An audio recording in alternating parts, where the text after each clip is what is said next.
Good morning. Pleasure to welcome you to our 12th committee meeting. At least my sense is at this point that the end is in sight. I think based on our last draft I saw that everyone should have had an opportunity to look at, and the data that we'll look at today, we're very far along. I'm very pleased with where we are. We do have additional meetings scheduled. I will tell you that it will not my intent to hold a meeting unless there's a reason to hold a meeting. But also, if we need more meetings than are currently scheduled, it would be my intent to do that so that the final product meets the standards that we've set out for ourselves. I want to thank you again for your commitment to Texas and for your leadership as we work together to provide the coordinating board advice and recommendations regarding the development of the next long-term strategic plan for Texas higher education. Remind you that tasks assigned to us include making recommendations for the goals, targets, and statewide strategies for the next long-term strategic plan and soliciting input from stakeholders and the general public across the state. And as we now have a more advanced draft, that the soliciting input will be a big part of the next couple of months. It's anticipated the coordinating board's quarterly meeting on July 23rd, 2015. At that meeting, our committee will present our final recommendations to the board for consideration and adoption. It's modified on the basis of solicited input from stakeholders. On March 25th, Dr. Faulkner presented to the coordinating board committee on affordability, accountability, and planning a summary of work to date. I would, for those that haven't had a chance, a copy of that's in your meeting material today. If you haven't had a chance, it's an excellent, what I call executive summary of where we are today. I want to thank Larry. Did a great job with a lot of favorable comments. And I'd like to give you a chance to make any comments. Well, I don't need really to make any comments. All I did was go through where we are, what our recommendations look like at this stage. But I will say that the Committee on Affordability, Accountability, and Planning was keenly interested. They did ask a lot of questions, and they started from a position of good information. I was impressed with the quality of discussion. Thank you. All right. Thank you, Larry. For our meeting today, each of you has a folder containing the agenda, the minutes from our March 17th meeting, the biography of Van Davis, our presenter today. A copy of Dr. Davis's PowerPoint is also included. We have a copy of a letter to the Strategic Planning Committee from the Texas Association of Student Financial Aid Administrators that was emailed to you on Tuesday. We very much appreciate their input related to the student debt goal. Recommendations included 7 strategies that support reaching this goal by 2030.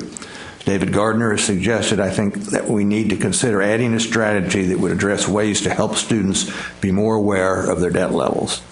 Also in your folders, an article concerning the Little Cypress, Mauriceville Consolidated Independent School District that Shirley Richardson wanted to share with the committee members. Coordinating board data demonstrates that the Cypress college-going rate is 62% for Texas high school graduates in 2013. The state's higher education enrollment rate is 53.7, so we may want to consider what is Cypress doing that is working, particularly when we begin talking about the strategies for accomplishing our goals and targets. Finally, in your packets is a document produced by the coordinating board staff that provides the methodology used and the rationale for the targets toward measuring our progress and meeting our goals. A lot of numbers in there. Please remember that the targets that we ultimately recommend for the next long-range higher education plan won't keep us from tracking our other targets or from following disaggregation of these targets.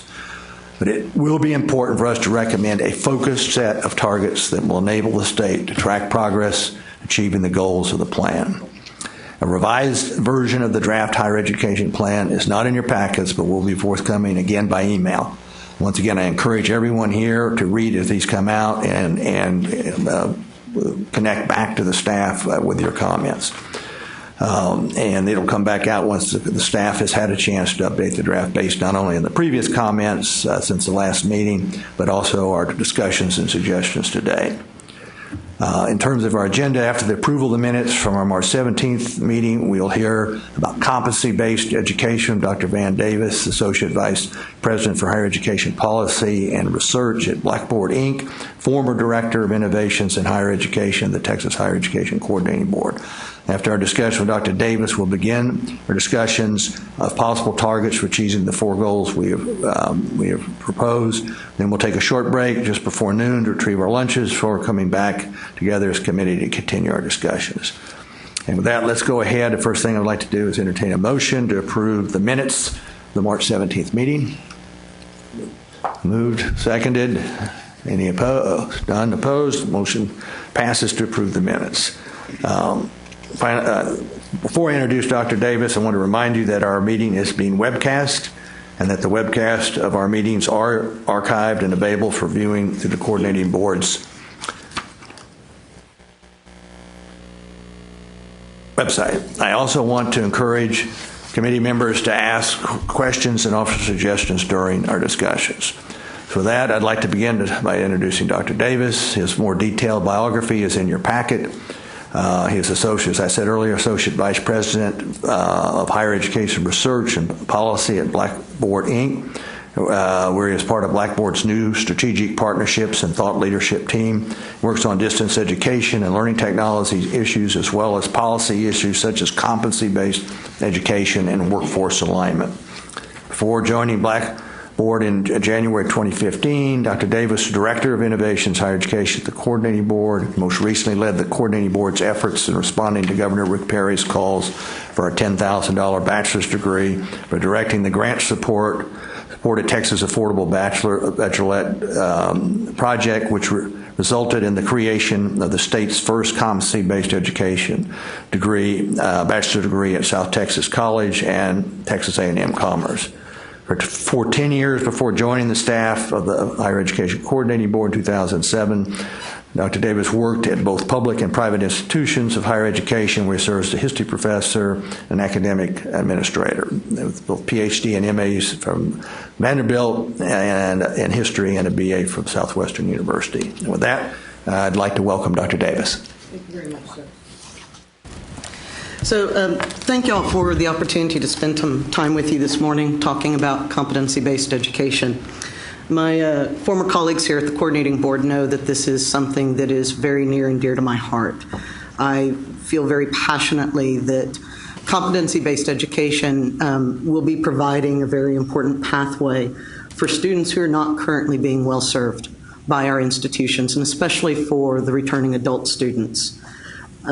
I also wanted to sort of explain that I'm an unlikely champion for competency-based education. I cut my teeth in liberal arts and sciences. You heard I went to a small, elite, private liberal arts institution. I went to a Tier 1 research university. I joke that I think sometimes if Vandy knew exactly what I was doing with my PhD in history, they would be thinking twice about having conferred it to me. And I'll be quite honest with you. As a faculty member, if somebody had come to me and suggested that I completely change the way that I was teaching, that in a way that would remove me from the center of the classroom, even though I thought I was being the most student-centered professor there was, that would unbundle my roles, I would have probably knocked them upside the head. And I thought I was being very student-centered. And in retrospect, I realized that there are a lot of things that we can do now that can really begin to change the way that we interact with students. And that's what I want to spend some time talking with you this morning about how I think competency-based education does that. So I want to talk to you about the context for competency-based education, the demand for it and its growth in the recent years, characteristics of it, and then end by highlighting two of the programs that we have here in Texas, Texas State Technical College and Texas A&M Commerce, And I know that this time has been set aside for conversation. I very much hope that this can be a conversation. And so I hope that as you have questions or observations, that you stop me and ask. As I said, this is something I'm passionate about, and it excites me to be able to have the chance to sit down and talk to folks about it. I'm not going to dwell much on the context for CBE because I think that you guys are already aware of this. You know that we've got a skills gap issue, and you've seen that before. I do want to draw your attention to one point here.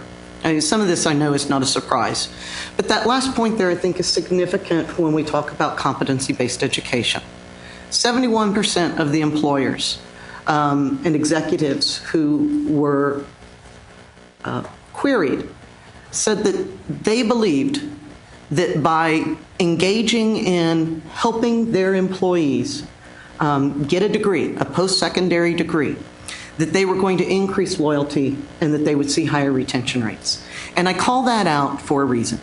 Because when we talk about the role of employers, and you'll see later that employers are spending an awful lot of money on post-secondary training.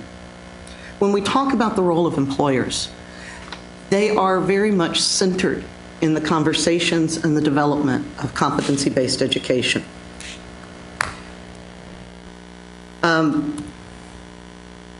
We've got a skills gap problem. We've got employment needs. Again, this is not new information for you.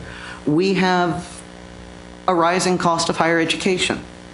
And I deal with this data on a daily basis almost. And I have to admit, even though I am familiar with it and can quote it in my sleep, when I see it laid out like this, it makes me pause. Because not only have we seen tuition and fees increase at radical rates, higher than housing and inflation and healthcare costs, but most importantly, we've seen that they've almost tripled the growth of median income. And all of us in this room knows what that means.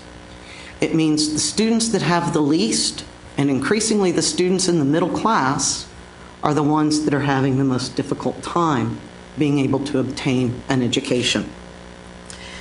And not surprisingly, those costs have corresponded with higher levels of student debt. 64% increase in student debt for the US. Texas does a little bit better at 61%. Note though, and this all comes from the comptroller's office, note though that if debt had risen at the same rate as inflation, we would have only seen a 22% increase. The average debt per student would be a little over $17,000 rather than almost $25,000. And that debt has meant some very real things. We know there's good debt and bad debt. We spend a lot of time talking to students about the reasons why they should be willing to accumulate some student debt, that it is a long-term investment. But the reality is that we're sitting at over $1 trillion now in student debt alone. And that, I think, really should make us think and should make us ask, what does it mean for this nation and what does it mean for its citizens that we're sitting on that much debt? And what it means are some very real things that I don't think that we spend a lot of time talking about. It means, and these are students who completed their bachelor's degrees. It means that 48% of them are saying that it's harder for them to pay their bills. 25% are saying it's harder to buy a home. 24% are saying that it's impacted their choice of careers, and most of that means they were thinking about going into public service and have decided it's too expensive to go into public service. It's too expensive to teach. It's too expensive to be a counselor at a school. And 7% of them are saying that it's making them delay having a family. Those are some very real social and economic and demographic consequences of this debt that I don't think that we've talked about. And I want to call that out because it also means that the delinquencies on loan rates have risen. That's creating problems. But I especially want to call this out in the context of students who've started a degree and haven't finished. This is a population that, besides being very dear to me, because of the experiences I had with them whenever I was teaching at Houston-Tillotson, historically black college here in Austin, it's a population that I don't think that we spend enough time talking about. We have 3.65 million Texans, according to the Census Bureau, that have some college credit and no degree. Now, that does include some that have certificates. But almost 2 million of those don't have certificates. They've got credit they've accumulated. They're not currently enrolled, and they were last enrolled sometime between 1993 and 2013. They are the ideal candidates that we need to get back in and finish their degrees. Some of them, tens of thousands of them, have over 60 semester credit hours. Some of them are sitting with 120 semester credit hours. This should be the low-hanging fruit. The cost of that non-completion is extraordinarily high. It's high for the state. We're losing over $13 billion in lifetime income for those non-completion students. And it's high for the students. 56% of them are dropping out, and they have student debt, and that average debt is almost $12,000. I would argue that this is a very poor use of the state's resources and those students' resources, and that it's irresponsible for us. I would even say it's unethical of us to not do everything we can to find a way to re-engage those students. And those students have very, very different needs. And that's where I think competency-based education comes into play, especially for this population. Competency-based education is about mastery, not seat time. And that's a radical idea in some ways. It turns that old model of higher education on its head. In the old model, seat time is the constant, learning is the variable. Didn't used to be that way. Because I'm a historian, I always have to take the opportunity to say something historical. It wasn't that way in parts of the 19th century. We had one-room schoolhouses where it didn't matter how long the kid was in the classroom. What mattered was how long it took them to gain mastery over the material. I mean, this way that we do it is really kind of a modern way that we do it. So in competency-based education, the idea is to move back to where the focus is on the learning, where mastery is the constant. And it doesn't matter how long it takes the student to get there. It means that we're giving, yes, sir? Or how little time. Or how little time. And I'll talk about that with the students at Texas A&M Commerce. It means that these programs are more flexible. It means that we have the opportunity to begin to focus on personalized learning, something that all of us that have been educators have sort of considered the gold standard, because we know that when students get the attention that they need and they get the right resources and we can make it relevant to them, they learn better. Yet we don't always teach them that way. And competency-based allows students to accelerate, as the commissioner pointed out, and we're seeing evidence that a lot of them are doing that. And by accelerating, that means it's reducing their costs. But just as importantly, because of its flexibility and because the emphasis is on mastery, it also lets them slow down where they need to. Whether it be because they have family concerns, employment concerns, or because they need to master the information and they're having difficulty doing it. And again, this shouldn't be a radical idea. But when you're in a classroom, you teach to the middle. I didn't like it, but I did it because that's where most of the students were. It meant I always had a group of students that was far ahead of me, and I always had a group of students that was far behind. And the ones that were far ahead oftentimes disengaged as much as I tried to keep them engaged, and the ones behind sometimes never caught up. So it makes sense that we would begin to think about how we can offer education that lets students learn at the rate that's appropriate for them at that moment for that subject. And that's what competency-based education does. Competencies are, really simply put, knowledge, ability, and skills. They come from a lot of different places. They come from faculty. They come from subject matter experts. They come from employers. They come from professional organizations, accreditors. They may even come from legacy coursework that an institution has. The important thing, though, is they come from a community of people who are engaged and believe that this is relevant for them. They have a stake in it. We talk about stakeholders. Those are the stakeholders. The other important thing, because this is oftentimes criticism of competency-based education, is that faculty still remain in control of the curriculum. We're not suggesting that we throw faculty out the window. We're not suggesting that we throw academic standards out the window. What we're suggesting is that we truly begin to engage a community of stakeholders in the development, not just the development of programs, but their continuous assessment and improvement.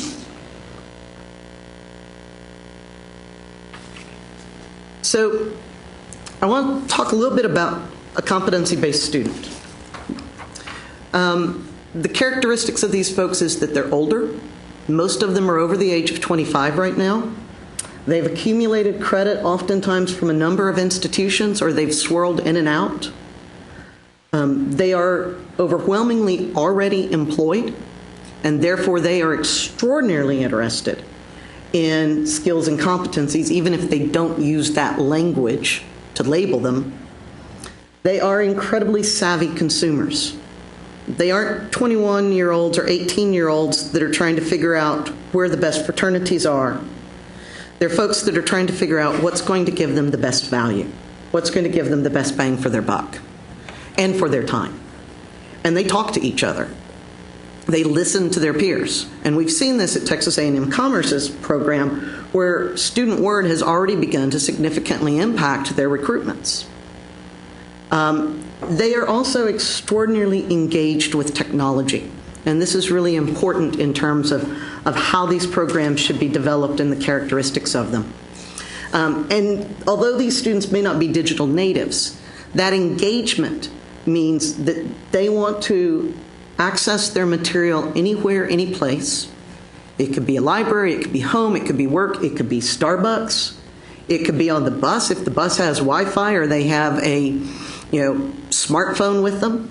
And we know from the research that the Pew Research Center has done that we have about 20% of our internet users are cell-only internet users. And a disproportionate number of them are African American and Hispanic individuals.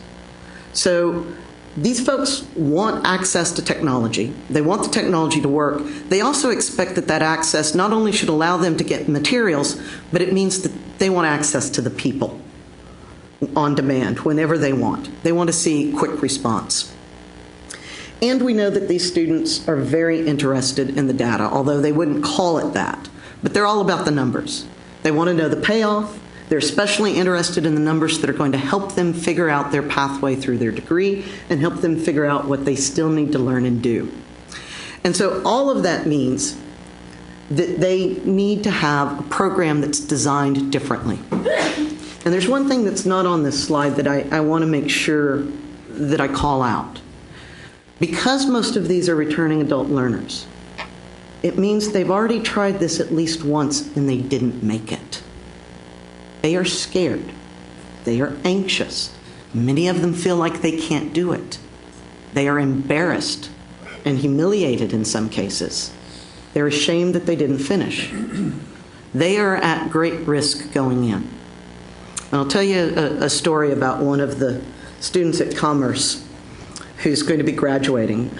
A&M Commerce and South Texas College started their competency programs in January of 2014. Both of them are graduating their first classes next month. Mary Hendricks is the director of the program there and the associate vice president for student success. And she was doing a presentation one day to the Greater Metroplex Hispanic Chamber of Commerce. And she had a young woman in her early 30s, actually, who came to her afterwards and pulled her aside. And she said, I want to talk to you about that program. And this is somebody who was seen as being very successful in the community. She had served on one of the local school boards. She had chaired different committees. She was big in the Chamber of Commerce. She was a realtor, a very successful one. And she pulled Mary aside and she said, I am ashamed to admit this, but I never finished my degree. No one knows. I hide it as much as I can. I can't keep hiding it. I need to do this for me. I need to do this for my kids. I can't go back and sit in a room with 18 and 19-year-olds from 10 o'clock to 3 o'clock. I think this program might let me finish this. And she will be graduating next month. Those are the types of students that we're not doing a good job of meeting their needs, and that competency-based education does meet their needs. So because these students are so specific, competency-based programs need to also be very specific. There's a great deal of discussion about what constitutes a competency-based program, what doesn't. Many institutions that are doing programs that really, by any definition, would be considered competency-based programs aren't calling them that, oftentimes because they are afraid of getting crossways with their accreditor, which, as my colleagues and the commissioner knows, I can certainly appreciate, having done battle with SACS, with the Texas A&M and South Texas program. I used to joke I was director of innovations, but for the year that we were talking with SACS, I never could be innovative. Because if we were too innovative, the program wasn't going to go through, because nobody was used to looking at them at that time. Some of them won't label themselves competency-based because they're afraid that if they do, the Department of Education is going to sit up and pay attention, and then they're going to have difficulty with their students getting federally funded Title IV financial aid. But all of them have these four characteristics. They're attentive to skills and competencies in the way that traditional programs aren't. They focus on a flexible curriculum, both flexible in terms of a student's pathway through the curriculum and also flexible in terms of the time it takes a student to go through it. They are technology rich. They are responding specifically to that insistence on access.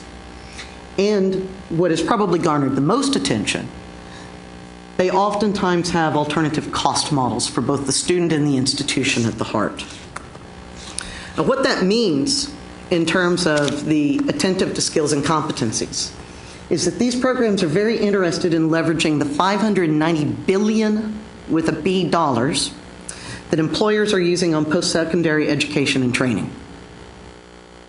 And they're also trying to respond to the fact that 44% of those employers that were surveyed by the Hatcher Group for the AACU last year suggested that they thought that universities were producing graduates who were poorly or not at all prepared for employment, which is kind of a damning statement when we think about it. Because of that, these programs are interested in application. They look at explicit, measurable, and transferable competencies and assessments. And that piece is really important. These assessments are almost always application-based. These aren't fill-in-the-blank, multiple choice, multiple guess. These are rigorous, transparent, and they want to focus, remember, competencies, knowledge, ability, and skills. They want students and expect students to show that they can do something with what they learned, which especially makes those employers happy, because 60% of them in that same survey that AACU did, 60% of those employers were saying that they thought that students needed to complete a significant applied learning experience before they graduated. So programs are attentive to skills and competencies. CBE programs are flexible. As I said, it's mastery, not seat time. They want to accelerate the curriculum where they can. They also are especially committed in greater numbers to prior learning assessment. And by that, we're not talking about giving a student some credit because they worked as an accountant for 10 years, so they must know accounting and math. Instead, what we're talking about is faculty driven assessments where faculty have set the standards, and students don't get the credit unless they show that they meet those academic standards. But what is important is it's another way to allow those students who have experience to leverage that into academic credit where appropriate, and that also accelerates them through the degree, and it lessens the cost for them, and it lessens the cost for the institution. And these programs are truly student-centered. On-demand learning, and they use an extraordinarily robust mentoring and advising model. And that's really important because one of the myths about online education in general and competency-based education specifically, because they are so flexible, is that faculty don't matter. And that's wrong. In most CBE programs, and especially the ones that we see in Texas, they are highly personnel and human resource intensive. But they're using people smartly. They're using them effectively and efficiently. Faculty work one-on-one with students. A student enters a module. Most CBE programs are course-based because that makes it easier for student financial aid and state formula funding for public institutions in Texas. A student enters a module and they take a pre-assessment. That pre-assessment tells them and the instructor and their academic coach exactly what they need to focus on, what they don't know. And then the instructor sits down with that student, usually virtually, and helps map a way through the curriculum for them, choosing here's what you should focus on. They talk to the student about how do you learn best, and they choose the learning materials. They help the student choose the learning materials that will be the most meaningful for them. When that instructor and the student think that they are ready, the student takes a post-assessment. And here's the thing. In almost every competency-based program in the nation, and every single one of them in Texas, the level of mastery, the expectation, the minimum level that students are expected to be able to master is at the 80%. Not 70, not 60, 80. And they have to master every single competency. When I taught history, I had students that passed who, as much as it hurt me, sometimes passed without knowing or being able to do things I thought were really important because they played the numbers. You can't do that in a competency-based program. These programs also, because these are such students who are at risk, and because we're taking students who weren't able to complete and dropping them into a very different type of program than they've ever been in, these students also have intensive academic advising. They've got academic coaches that work with them almost every week, if necessary. And those folks are their advisors, they're their mentors, they're their guides to help them get through the curriculum and make sure that they're making progress. Because unstructured can be really scary, but they're also there to make sure that when those things at home and in life come up that hurt them and are likely to move them off that pathway for completion and success, that they help them get beyond those hurdles. These programs, I said, are technology rich, not just in the way the curriculum is offered, but also in the way that data and analytics are used. Many of these programs are using predictive analytics, whether it be through Civitas or my company Blackboard, that are being used by the student and being used by the professor and the coach to help inform that student's pathway through. If a student looks like they're not going to be successful, let's tell them that up front and let's front load the resources so they can be successful. Let's be proactive rather than reactive, and that's what predictive analytics are able to do. And these programs use an alternative cost model. Most of them have a fixed rate tuition and fee structure. We call it the all-you-can-learn structure rather than the all-you-can-eat.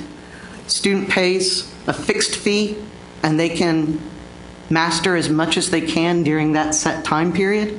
And if they can go through quickly, that is going to significantly reduce their cost, and quite frankly, it's going to reduce the institution's cost. And it allows students to really begin to exercise control over their costs. And as I said, they use these alternative staffing models. They're unbundling things.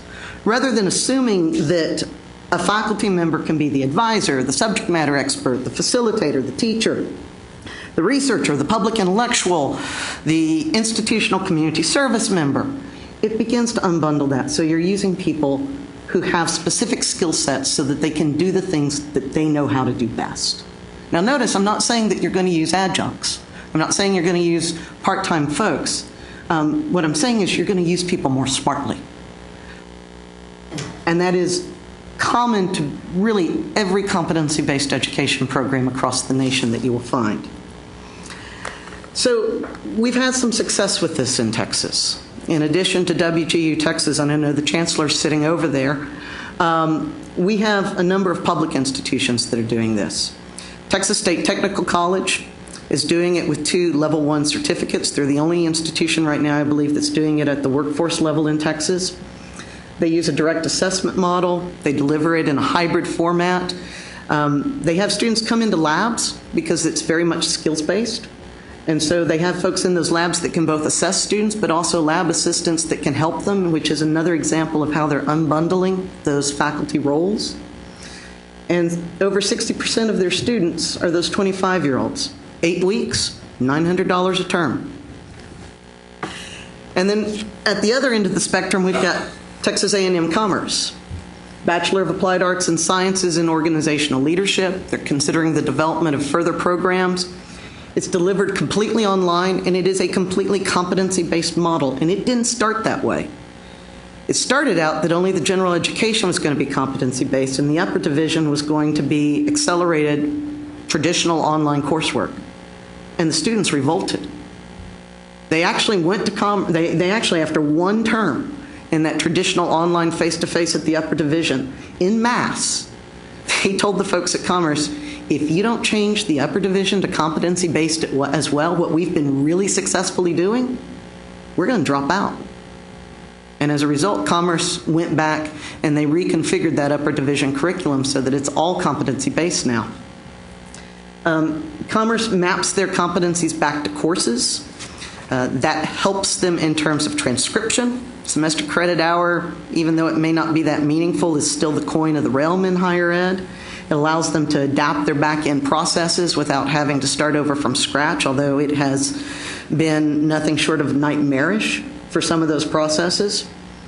The average end-of-module assessment score for students at Commerce is between an 85 and an 89, and they're averaging for that first year almost 34 semester credit hours. We're doing good if we have students that get 30 semester credit hours in an academic year. They use that unbundled, intensive faculty and staff individualized personnel model. 95% of them are 25 years or older. They're the ones that started and couldn't finish. They do 7-week terms, and it's $750 a term, and that is inclusive of all tuition and fees. So in theory, a student could start with nothing, although they haven't had any start with nothing, and finish in probably about 3 years, if not sooner, for no more than probably $15,000. A student who comes in with an associate's degree into this program can finish in probably about 18 months for half that.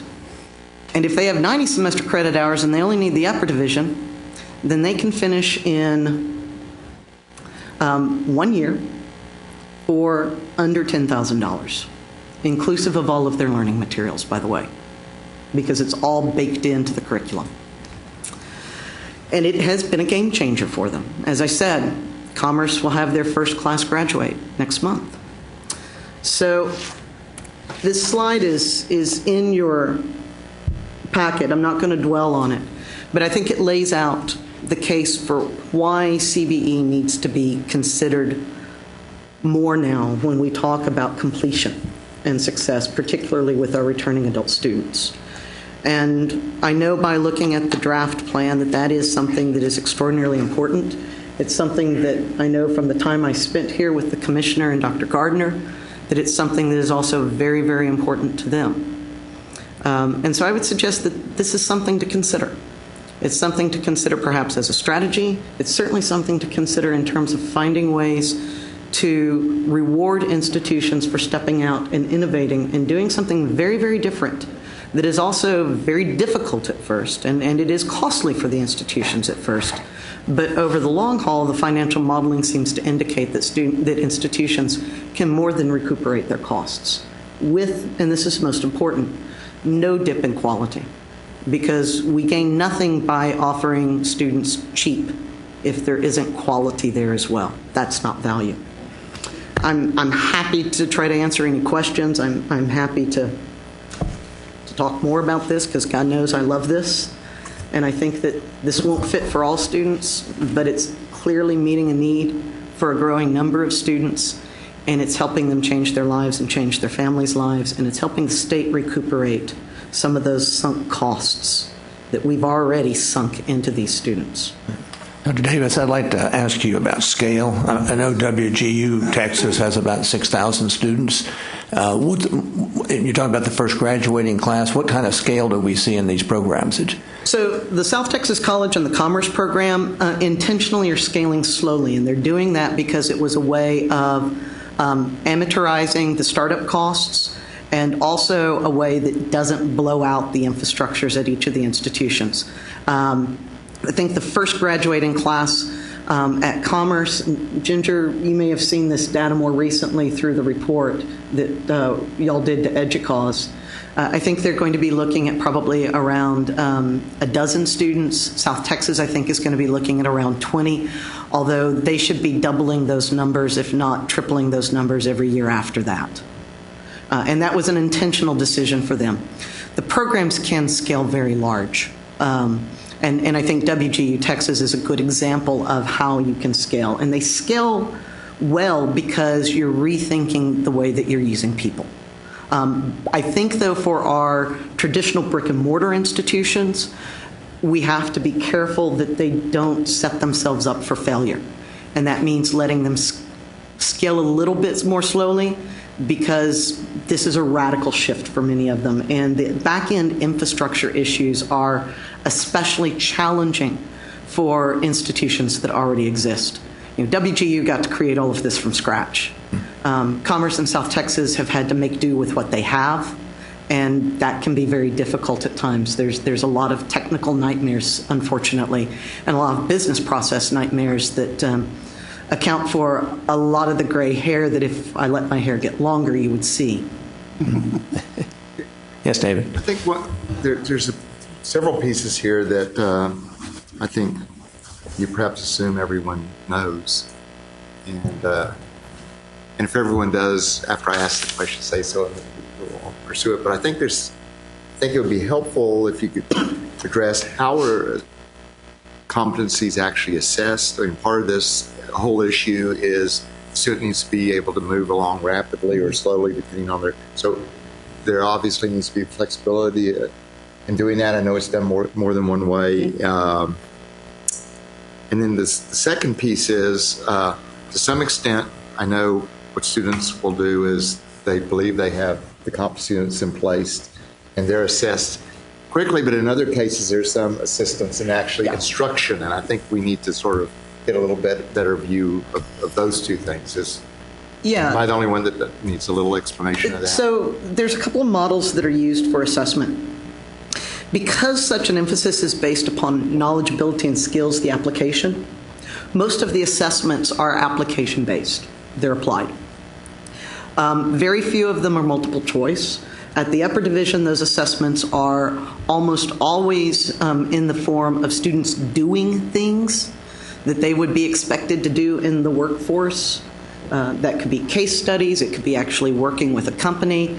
Most programs have some sort of portfolio built into it so that students leave the program not just with a diploma, which, let's face it, is not really that meaningful because it's not transparent.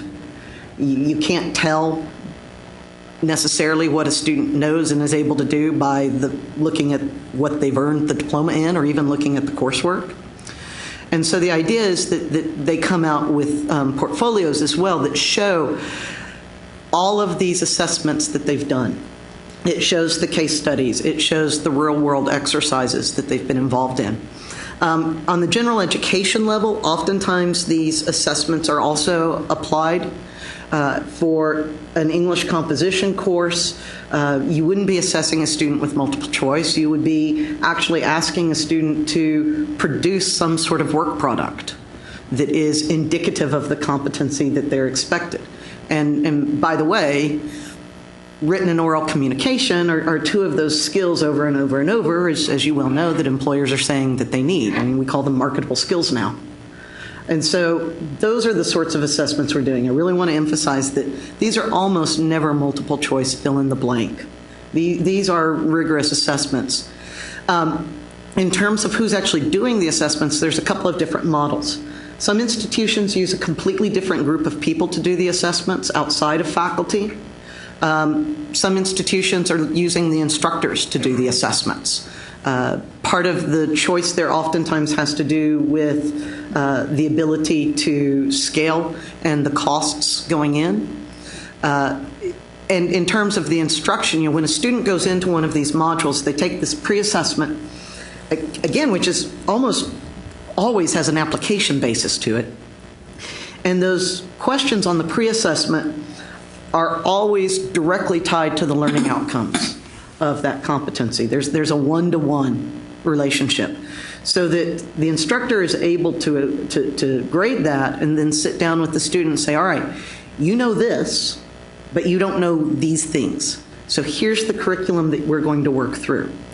And it really is then much more of that old Oxford tutorial model than it is our traditional industrialized teacher at the center of the stage model. So that students work through the material and then they have one-to-one contact with their instructors as needed. And we see that they are not afraid of reaching out. And I can quote you the numbers that Commerce has seen in terms of the average instructor-to-student interactions over an 8-week period. In some ways, it's actually more than what you have in a traditional course. And so it is very much that tutorial model of education, where students are working on what they still need to master, but they're getting much more attention, quite frankly, than what they would have gotten, certainly in a 200-person lecture hall, and honestly, probably what they would have gotten, more than what they would have gotten in a 30-person classroom. Yes, Jared. Okay. I think this is fantastic, particularly for the students. I mean, and somebody who needs that. My question would be, you stated that there were 3.65 million, Texans with some college, degree. I guess my question would be, how many in that group actually want to avail themselves of this? And the reason I ask that is because you have to know the demand for competency-based education before an institution can create a program. I mean, if you create a program and eventually you run out, of students, what do you do? And then the question would be, is this a strategy that should be broad-based? I mean, or should it be just focused on several institutions across the state? I think those are good questions. I mean, you certainly don't want to employ what I call the field of dreams approach. If you build it, they'll come. Assessing demand is difficult, though. And it's difficult because a lot of students still don't know that this is an option, or a lot of potential students still don't know that this is an option. I can tell you that what institutions that have started doing competency-based programs, both in Texas and nationally, have seen is that they start a little bit slower than what we all thought they would. This has certainly been the case in northern Arizona, southern New Hampshire. You may be familiar with Southern New Hampshire's College for America. It's been the case in the Wisconsin Flex degree program. But they tend, after word of mouth spreads, after marketing gets embedded, they tend to start growing more quickly. What's Western Governor's number right now? Over 6,000 here in Texas? That's a pretty big demand. That's undergraduate and graduate. So I think the demand is out there, although it is difficult to gauge it because it's still so unknown. But institutions doing it are seeing that they're not having trouble attracting students. In terms of who should be doing it, that's a really good question. This is not, I think, for every institution. I think you really need to look at what the institutional mission is. There's some other institutional characteristics that I've seen that are very important for programs to be successful, not the least of which is a strong, innovative leadership. At Texas A&M Commerce, the president, Dr. Dan Jones, actually was the instructor for the English composition competencies in the first term. He wanted to model what the expectations were. And he wanted to understand it better and figured that the way to understand it was to do it.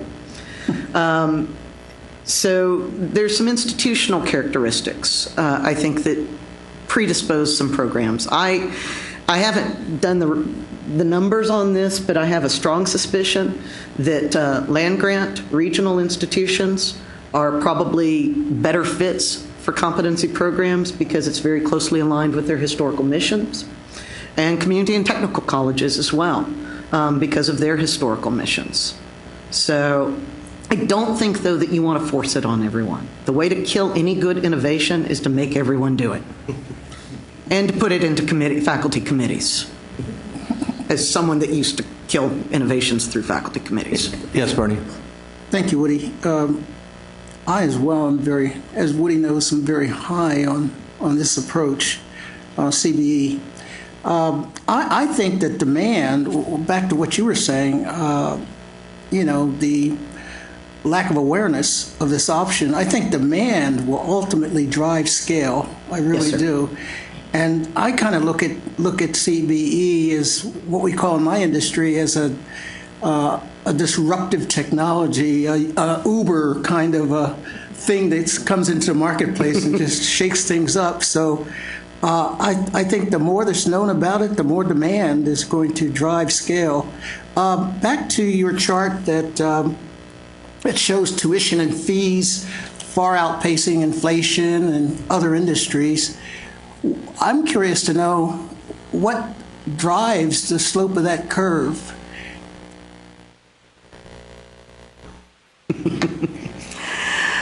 I think there are a lot of things that drive the slope of that curve. One of the things is that there are different funding patterns now than there were before. We've seen nationally, we've seen state contributions and federal contributions to higher education begin to scale back. Certainly, if you talk to Senator Lamar Alexander, who's chair of the Senate Higher Education Committee, and Senate Higher Ed is going to be looking at reauthorizing the Higher Education Act of 1964. If you talk to Senator Alexander, he'd say that one of the things that's been driving these costs has been that the federal government has been too involved, and that institutions are having a greater and greater difficulty in being able to meet all of the rules and regulations because they are often very diverse and often, unfortunately, are contradictory. And so I think that there are reporting and regulation issues that may be driving some of this cost because institutions are having to devote more personnel to that. I am sure that Dr. Gardner has some ideas about what. You were just going to make me do it, weren't you? Well, I think I would almost not totally agree with what you're saying. I think context is always important. And while I think this chart makes a good point, but I think it sort of overstates cost of higher ed relative to these other issues. I mean, number one, the measuring point, Texas was extraordinarily low in terms of tuition fees compared to the rest of the nation. True. Healthcare prices were extraordinarily high already in 2003. So, this is one of these things, whenever you look at percents, I think it can sort of distort the image a bit. Does it suggest that we shouldn't be concerned about higher education prices? No, I wouldn't say that at all. But I think part of what drove this in Texas is, the state was not keeping up with that per student funding. Just simply was not. We have massive increases in enrollment, which is a good thing. Yes.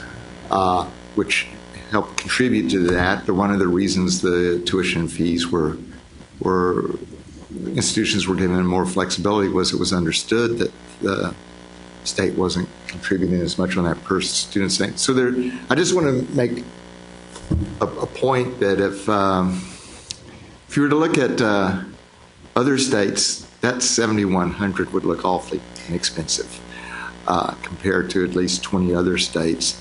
It would look like virtually nothing if you looked at most private schools. But as this committee knows, I mean, many private schools are about 60 grand a year now, 50 to 60 grand a year.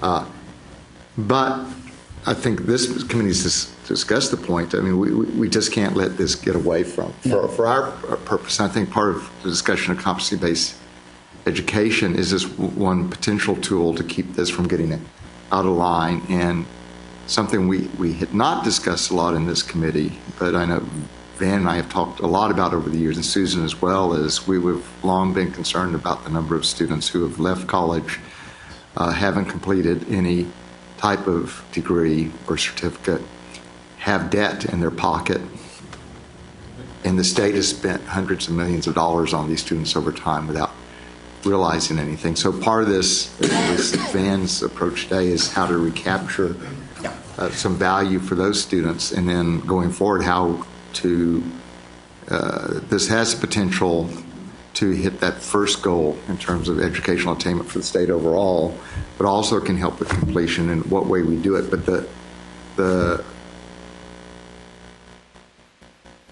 we do need to be very concerned about this. I just don't want it to look at like the healthcare is already exorbitant in terms of cost to begin with, and so and I'd suggest really if the tuition and fees, well, let's look at it. The total cost of education it's probably not been much different than healthcare. It's probably been above CPI.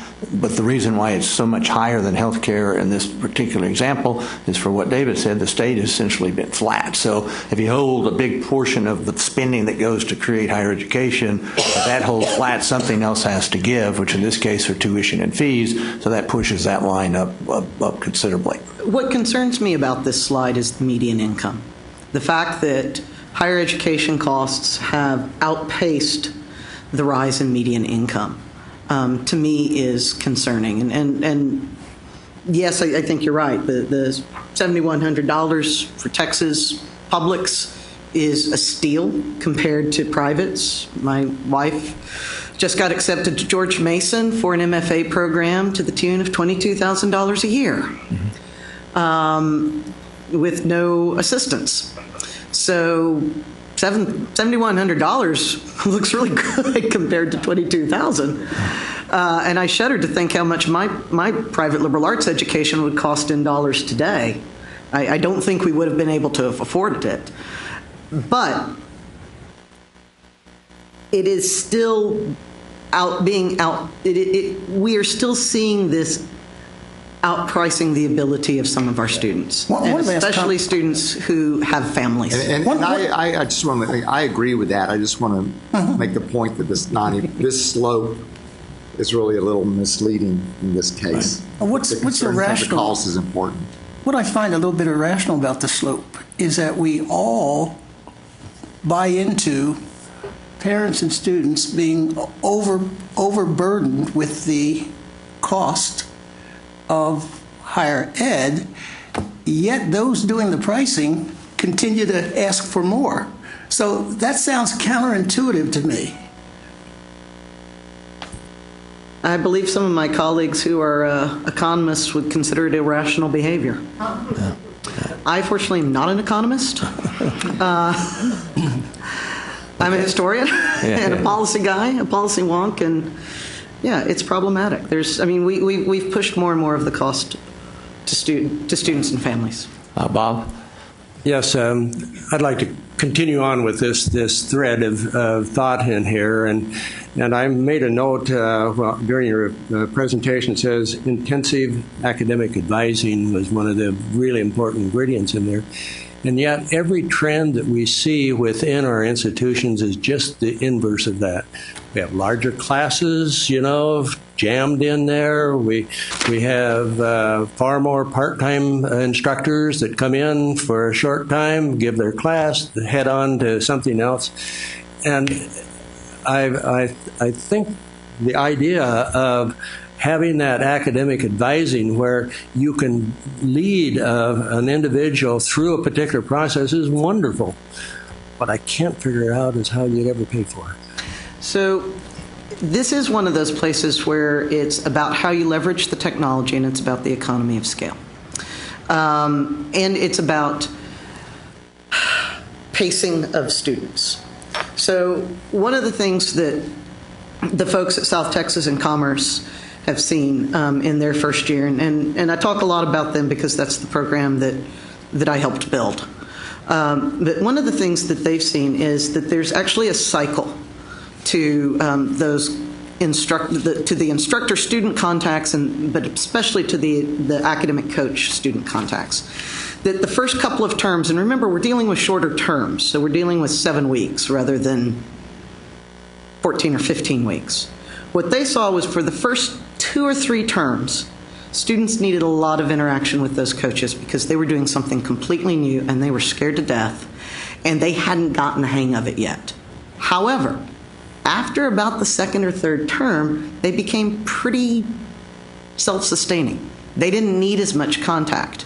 And what that means in terms of the staffing then is that you can push that workload. You can, in essence, you can increase the student to coach ratio without, we think, diminishing quality, because not every student is going to need a lot of interaction at the same time. It's one of the reasons why we think that predictive analytics are so important for this.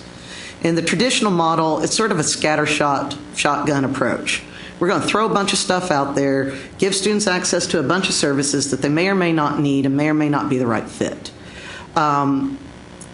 If you've got solid predictive analytics in place, then what we think happens is that you can figure out what students are going to need about the time or before they need them, and then that allows those coaches and instructors to, again, spend time with the folks that actually need it, but they don't have to work with the students who don't need it at that time. And that's another way of beginning to increase, it's a way of increasing the ratio between students and staff without diminishing the quality.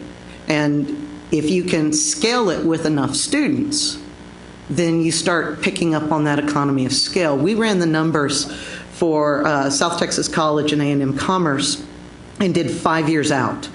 Those schools received an EDUCAUSE Next Generation Learning Challenge grant of $1 million to develop the program.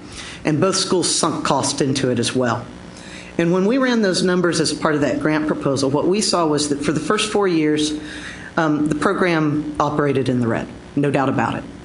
By the 5th year, actually before the 4th year was over, they were in the black for that particular year. And by the 5th year, when the programs really began to hit scale, they not only were operating in the black by several $1 million, but at that point they had erased all of the accrued debt that the institution had taken on to fund the program before then. And those are the same sort of projections that other programs around the nation are showing. It really is about using the resources much more efficiently. We are really in this mindset that we have to be all things to all students, and that's just simply not true. So if you have the right people offering the services and you give those people the data so they know exactly who they need to be offering the services to, you can begin to, I think, and other institutions are slowly seeing this emerge, you can start making this affordable, even though it's still a very high-touch program. And it's also about, the program at Commerce and South Texas don't use adjuncts. Mm-hmm. Right now they're using existing faculty, although they're slowly integrating full-time faculty specifically for the program.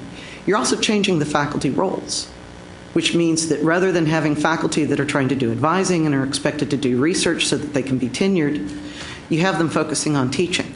And that allows them really to work with more students as well, and to improve the quality of those interactions. Well, we all know that time is money, and that was the real point that I was trying to elicit your remarks about, is the fact that anytime you start dedicating a lot of time to things, there's a money thing that follows it. I mean, it has to. I mean, there's no question about it. And my experience is that the online courses in here are thought by many to be inexpensive, but they're not. And we need to bring this to close. I'll comment one, and in full disclosure, both Bernie and I are on the advisory board for WGU Texas. And Ronnie, you can correct me if I'm wrong on the data, but we're looking at about a 20-year history on a nationwide basis. There are about 60,000 students Yes, now. sir. They're growing faster, a little over 20% per year. 10% of those students are in Texas. We're graduating north of 1,000 students per year. So it is an example of kind of that takeoff curve. It was very slow, and now it's moving very rapidly. And there is scale. It is on a national basis, but they do have a dedicated component in the state. So to me, the real question is, can you? And tuition is about $6,500. Yeah, $6,000 for 12 months. So is it cost effective? Can you scale it? Is what's relevant to this committee as far as trying to evaluate its contribution to our 2030 goal of 550,000 completions. So. I think it is. Let me add one thing to that, and I think Van brought a little bit of this out when he raised the question about whether or not everyone should be doing it. And I think one of the reasons you see for WGU's success is they have a strong focus. There aren't, they don't have multiple campuses of WGU trying to do this separately. We missed our opportunity with online education really in the 90s, and this is one reason for the cost is we've been in a position where virtually everyone, if they want to, can develop an online program, and so they never really get the opportunity of scale. I don't know how many online BAs we have in the same subject from Texas state support institutions, MBAs, a lot of online MBAs. And one thing we've talked about internally, and here at the time, at some point, maybe there should have been a franchise or two that you could actually apply to do the online, and then it be evaluated every few years. But that way, one could have developed some opportunity, some scale, some advantages of scale. And to my knowledge, I don't think any of our online programs, we have online programs that are doing very well, and a third of our students are taking at least one online course every semester. But the costs are still greater than they might have been had they've been focused. And the community colleges have done a better job, I think, through the Virtual College of Texas by sort of sharing some of these resources so that they're not all doing the same online, but the institutions are using other institutions' online courses to help their students progress. David, a quick question. Is homeschooling a virtual CBE for K-12? Is homeschooling is that a CBE approach for K-12? I don't really know. I do know that there are organizations where that assist homeschoolers in providing materials, and I don't really know that much about homeschooling, but I do know they learned over time that they needed homeschoolers needed some help from other people in terms of helping their own children. But I don't know much beyond that. All right. Well, thank you, Dr. Davis. We certainly appreciate your time. Thank you. Now I'd like to begin our discussion session by asking Deputy Commissioner David Gardner, Assistant Commissioner Susan Brown, Senior Director Ginger Ghostman, and members of the staff of the Strategic Planning and Funding Division to lead us in the continued discussion of the draft strategies. Please share your opinions.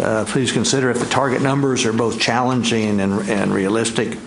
Ask yourself, can we achieve the overall goal we have proposed if these targets aren't achieved? And the data document that was in your packet. We've lost a few members here, so I'm going to wait to make my comments.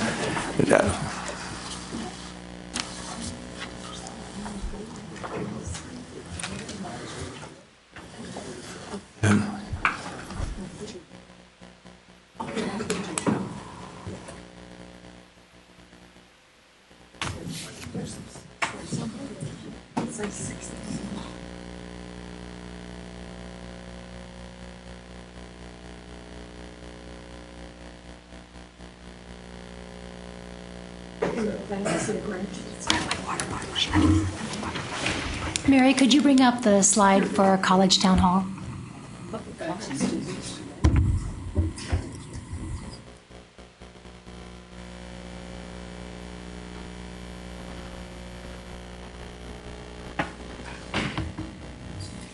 I just want to remind those of you, those of you who are watching from home, hello.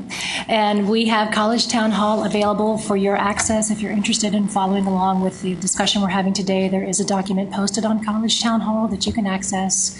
And we also have that same documentation posted on our Higher Education Strategic Planning Committee site on the Coordinating Board site. So just please be aware of that and follow along if you would like. Ginger, could you bring the microphone a little bit closer to you? Thank you. Thank you. Oh, there's the slide. So if you're watching from home or more likely from the office, here are instructions on how you can access the information we're going to be talking about today. And now that you've found that slide, could you please go back to the other presentation?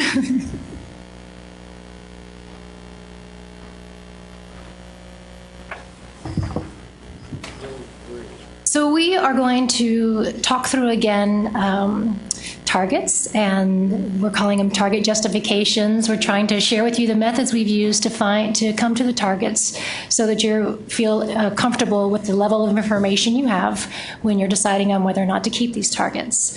Today, what we want to accomplish is to revisit the 3 completion targets that you had additional questions about when we last spoke.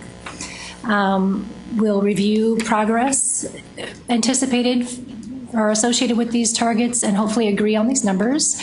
And we'll also look through the next 7 remaining targets, and hopefully, again, we'll have some discussion and agreement as well. And just a reminder, these are the targets we've talked about so far. The red are the ones that we're going to be revisiting today, and then the others are the ones that we'll need to talk about.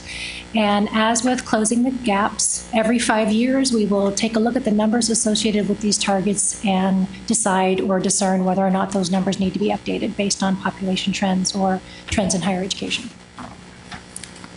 Ginger, just let me make a comment. Everybody in their packet had the educational attainment, and we've got the data. I'm presuming we're going to look at some of that data now. Correct.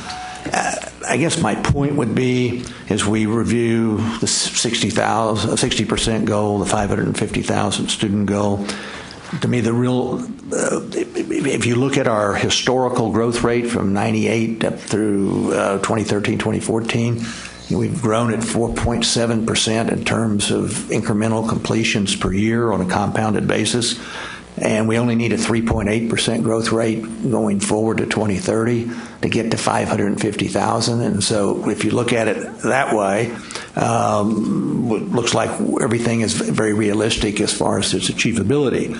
But we've pressed from the beginning that we need to deaggregate the numbers. We now have the numbers deaggregated.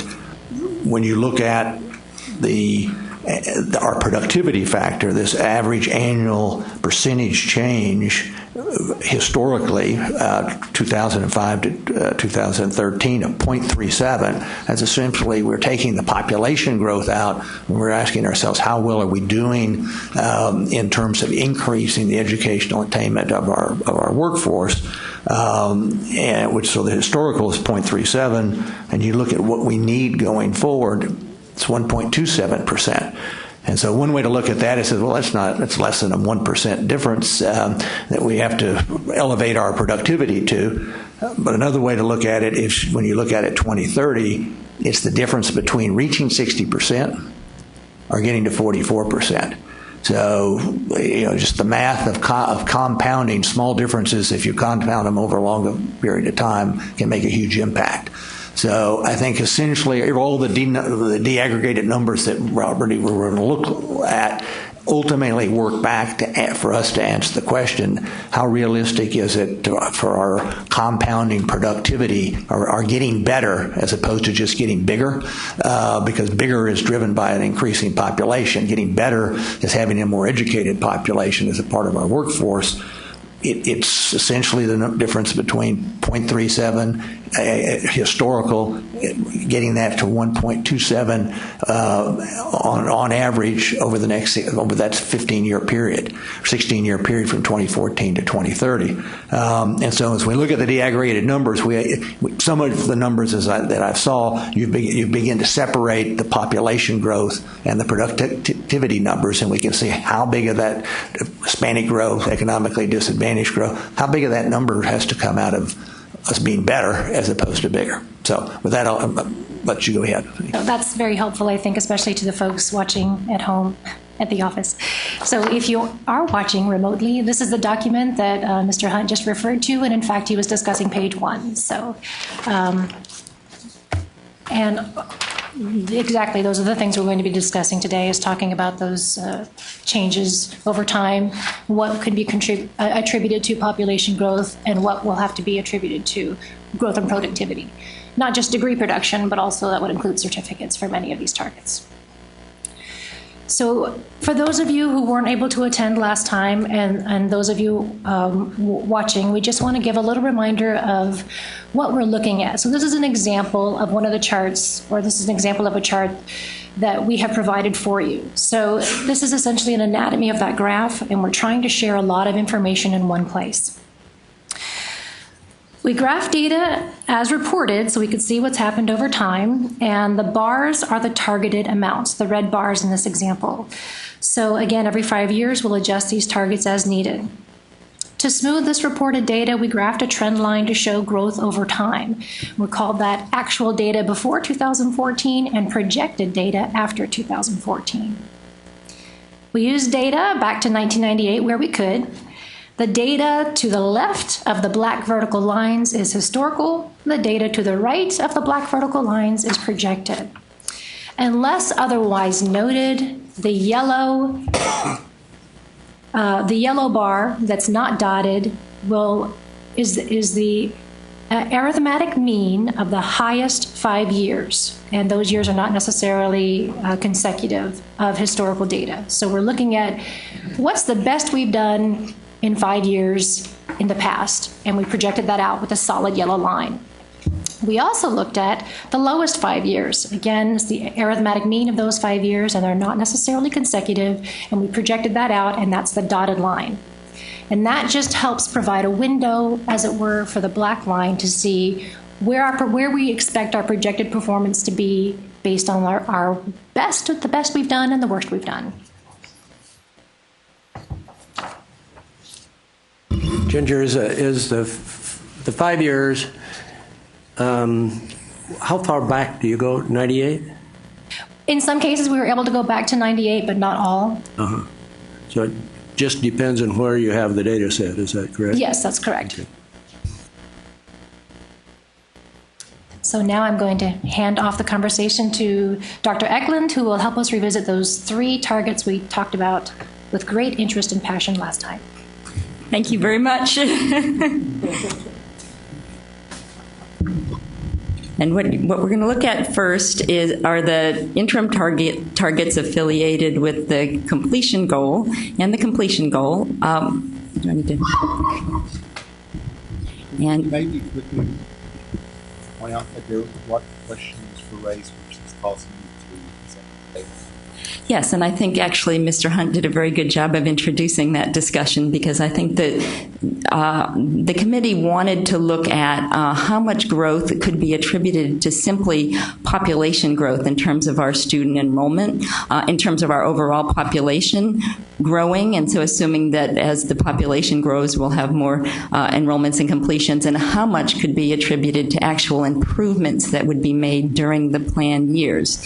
And what you see in this illustration shows you in the purple on the bars where we will need to make improvements versus the red bars, which will show you the for the line after our current year, after 2014, it will show you the actual improvement we expect that will just be related to growth and completions because of the growth in the Texas young adult population. So you will see throughout these slides that we're using that purple bar to show you this is where we're going to need to make improvements if we're going to reach our completion goal. And this is where we'd expect we would be if we continued at the rate where we are right now, our current rate of completions for percent of the population. If we continued at that point, with that growth occurring in the population. Okay, so for the completion goal here, we didn't change, the targets are the same, the interim targets as well as the goal. I did want to point out, we're looking at 550,000 more completions in 2030. That will be 6.4 million completions from 2016 to 2030, and I think that's information we hadn't provided to you yet, using the projections that we are for growth to reach our 550,000, using the annual projections. Let me just add, when we were discussing this, we realized that cumulative number was something important to point out, because if you just focus on the 550,000, you don't realize we've had an immense number of completions through that process, and we realize even in our final report on closing the gaps, we really need to give that cumulative number because it's a massive number of graduates that we wouldn't have had otherwise. And David, it would just be reasonable for this committee to move toward, as we look at the purple, I guess there's an assumption that current policy and current funding levels would give us historical results, that 0.37 per year. But if we want to get 90 basis points higher to 1.2% compounded, that which is the difference, that's the purple, is those slightly less 1% increase in compounding. It also seems to me reasonable that raises both policy issues and funding issues, because we shouldn't necessarily expect to close that gap unless we're doing something differently than what we've done. I'm raising that as a question. I think that's a key question in terms of, have we identified the key strategy or strategies related to this that can make a difference? I would like to say that with Van, there was some discussion about the hundreds of millions of dollars that have been spent on students who didn't finish. So part of this is a relatively small incremental increase in terms of funding if we get more of those students to actually complete, because we're spending massive amounts of students that don't. So somehow part of this is being more efficient in getting people through. Part of it is being more efficient in terms of getting people done in a timely basis. The legislature has done two important things in the last 6 years. I think it was 2 sessions back when they put a cap at 120 semester credit hours on baccalaureate degrees with some exceptions, and last session 60 hours on community college degrees with same exceptions. There were some community college degrees that were 72 hours. It caused difficulties in terms of transfer. Our monitoring of additional hours. Right now the average person that graduates, doesn't finish, but graduates, enrolls in 144 hours. For a degree at community colleges, it's 90 hours for that degree. So part of what we have in place already are some things which are slowly but surely kicking in to bring that number down. But I think we still need to think about, are there some key strategies to enhance this competency base, at least for people who haven't finished degrees, could be a key factor in terms of getting some return on the investment we've already made. But I do hope, at least in the next meeting or two, we can carefully think, is there a key fundamental strategy that would make a real difference here that we haven't put on the table yet? Right. Well, Steve Murdoch's not here today, so I'll ask the question I think he would ask, and that is, when you look at the projections on economically disadvantaged students and that increase that we need to be able to accomplish the productivity increase, that would lead to financial aid, the Texas Grants Program, and expansion. Is it realistic to close or accomplish the purple, and I know we haven't gotten to the economically disadvantaged yet, without speaking to financial aid. Right, and I think this is the goals are really integrated. So one could argue whether it would be critical to include a strategy under a completion goal or the student debt goal. But the reality is that we will need to address that as a state. And tuition is part of what tuition is, but part of it is how do you help students pay for college that have immense need. I think the financial aid administrators address the need to expand funding for need-based programs like Texas Grant, et cetera. So those are things the board has historically placed its heavy emphasis on in this legislative package on student financial aid. The previous plan talked about, without great detail, but that was a critical issue in moving forward. So you might want to add a strategy in terms of it could be more broadly based, but without naming a specific program, but to make sure that we have adequate financial aid packages and our means to address what doesn't seem to be a shrinking poor population. We've added immense numbers of students that are on Pell Grants. There's a difference between community colleges and universities, and Pell Grants at least largely covered. I mean, they really do cover tuition and fees. It's the other expenses that aren't covered.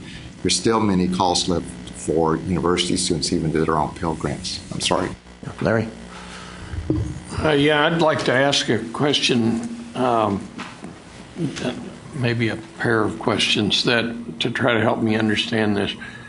Do I understand that basically to get the red bars to the right of the double line, what you did is you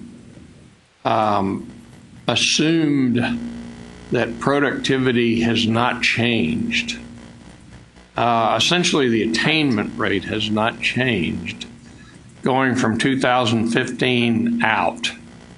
Yes, the completion rate from 2014. So it's pure growth of the population to get the red bars. Mm-hmm. Okay. Wait, is it just the population, or is it the population, but we're still assuming the historical productivity at 0.37?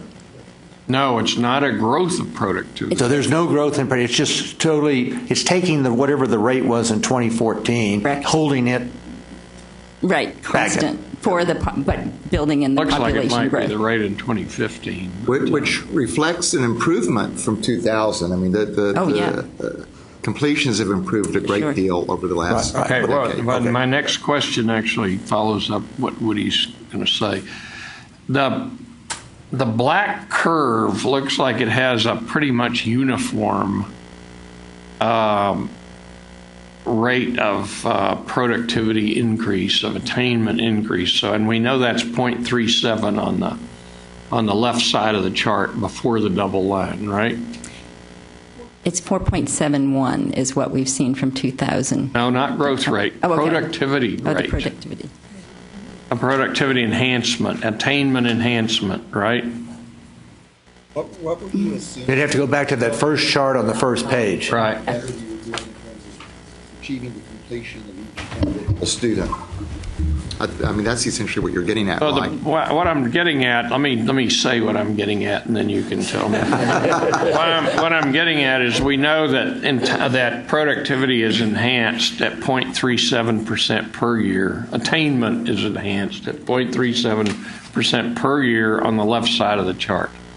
It looks like the black curve is maintaining that level of enhancement. So what it looks like is the black curve corresponds to roughly 0.37% increase in attainment on the right side of the chart. And the purple bars more or less correspond to that. So what I'm saying is that it looks like even if we were to maintain the progress of the past, not improve the progress as required for the first goal, we would still hit the 550,000. That's what I guess is my interpretation of the numbers. Is that correct? So you built in no improvement? Well, there's still improvement, but not an increased growth rate in productivity. There's still a growth of productivity, but not an increased rate of growth. Yeah, my assumption is that That's what I was intending to say. that we're assuming to get to 550, the productivity has to increase from the 0.37 up 90 basis points to the 127. But I don't think it does. That's my interpretation. I think you're giving my calculation a little bit more credit than it deserves. I didn't try to get that complicated. What I did was I looked at the number of degrees that we had awarded in 2014 and compared it to the population projection. I got that percentage and I applied it to the population projection going on to each one of the years. That's the red. That's what you've got for a red line. The difference between our goal and that red line is the purple. I didn't try and really overcomplicate it too much. But I think, and tell me, what my question is not Dr. Faulkner's, I misstated, is, are we assuming in that last purple bar any improvement in the percentage of students that start that actually finish? And I'm not talking 6-year graduation rate, but are we assuming any improvement in productivity for every student that enters? For the purple bar, yes. For the red bar, no. Okay, so what is that for the purple bar? What did you assume? I didn't do a calculation on it. I can. Well, I think we need to guess what I'm understand that. driving at is really that our completion goal is a relatively conservative goal relative to our attainment goal. Yeah, and I think that's an important point. And so Okay. And you recall last meeting, I actually was a little concerned in terms of African Americans if we were going to, because of improvements we'd like to see in particularly African American male completions, if maybe 550,000 is a lower number than it should be to show significant. I guess what I would say, I think the answer is yes, maybe, that it is lower, it's a little too conservative. However, I think the challenges associated with the improvement of educational completion among the population groups that we're most concerned about is real. And it is a good reason for making this a slightly more conservative goal relative to the attainment goal. But I think we need to save that maybe in this text. That, but I mean, one way to look at it is, I mean, you can just coast. You don't even have to get the growth rate we've had to get to the attainment, to the completion goal. Right? But the population is growing slower. So, I mean, we got more variables here that we've got. Yeah. The 4.71 is historical, and my question has been how much of that is driven by population growth. It actually, our actual productivity could have been in decline, and we still could have been growing. It doesn't tell us the productivity because it's independent of the population growth. So what we found out, or what we said on the first page here, is that we grew at 4.71, but at least the way I'm reading it, only 0.37% of that was that the population was becoming more educated. The rest of it is essentially the growth of the population. Yes, but you also have to understand this doesn't look as challenging as it might actually be because of the changing in the demographics of our population and the percentage of the students That's exactly going. Right. Well, yeah, and that's another answer. Part of Yeah, the right. Yeah. more But I think you economically need to- disadvantaged, and as you go through this, you'll see that the Hispanic and the economically disadvantaged portions of that are going to be very challenging. Which might make the 0.37, if that's been what our productivity, might make it more challenging because we accomplish that 0.37 with one set of demographics. We have to accomplish another productivity with And different. we really need to keep disaggregating to where we can almost predict. In other words, you got the demographic of the population, you've got the historical growth rate, you've got the changing demographic going forward, and if you use just the historical growth rate, you might actually come up with a lower number, because when you deaggregate where the growth was in the historical population, and if the future population is different and you use that same growth rate, you might get a totally different answer. So, Right, and all I'm advocating for is to say that in the text. Yeah.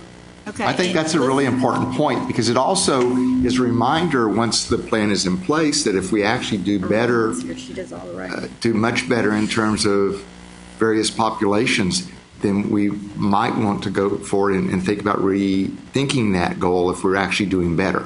I mean, if we've actually, but we may not, but it puts it in an appropriate So we context. give ourselves, I mean, when we did closing gaps, we rethought the goals. So we can see how this plan proceeds. I And mean, this if one we- is going to show that. Here's the Hispanic one. Yes, and as you can see, in terms of the Hispanic completion goal, we see a lot more purple in terms of the illustration and the Hispanic target. I'm sorry, I apologize. In terms of the Hispanic target, yes, the Hispanic target on the completion to goal. make that Yes. point. but if you look at the red there, I mean, it shows substantial increase, which is driven, even at a low success rate, it's still going up because you've got a significant growth projected in the Hispanic population. You've had that historically, and you've got it going forward. The purple piece is closing the gaps. I mean, it's actually the improvement and completion within the Hispanic group, which in that case is actually a little bit greater than just the growth based on population. So to me, that's where the policy and investment issues come up. If you've got that growth and that population, what policies do you have to close it? And what I'm trying to interpret is that purple a part of this productivity factor going forward of the 127? Yes. Which I think it is. I've been really interested in these targets and the disaggregation of the information, and so I went to the Houston Independent School District and looked at some of their statistics, and it's really eye-opening. Let me just quote a couple of them in here just to give you a feeling of the challenge that we have going into these things in here. This is the facts and figures right out of the school district, and I assume that they're correct, that there's 203,000 students in the K through 12, and 104 of them are elementary, 1 through 5. So they're a young population, half of them a young population. But of those students in here, 127,000 of them, or 62%, are Hispanic. 24.6% are African American, and 8.2% are white. And so when you start looking at that group of students working their way into our higher education and all of these goals that we want in here, you have to look at them pretty closely. And the other one that caught my eye was, of those students, all of them, 80% are economically disadvantaged. So these are some huge challenges out there. Flip it the page in here and you look at the mean SATs for the particular groups in there. The white, 1134 SAT, and Hispanic, 866. So I guess my point is this, is that these are all look good, but boy, we've got a real challenge in trying to meet these particular numbers and get the resources necessary to pull it off. Yeah, and I'd like to add a little piece to this. Remember, I mean, one thing we talked about with closing the gaps, and I think it still holds true, is as we increase members of every population, including the Hispanic population, that have attended college, their children are more likely to attend. And it's not a monolithic group. The Hispanic population are not all alike.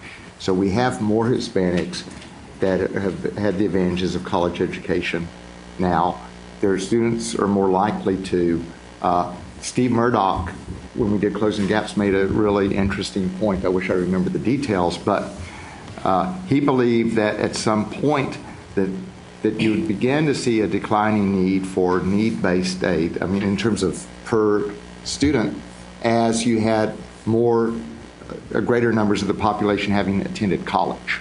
And so, I mean, we still have a long way to go, and we're going to need a lot of need-based aid still, but there are more parents there, and you don't get in those statistics, and those aren't surprising to me.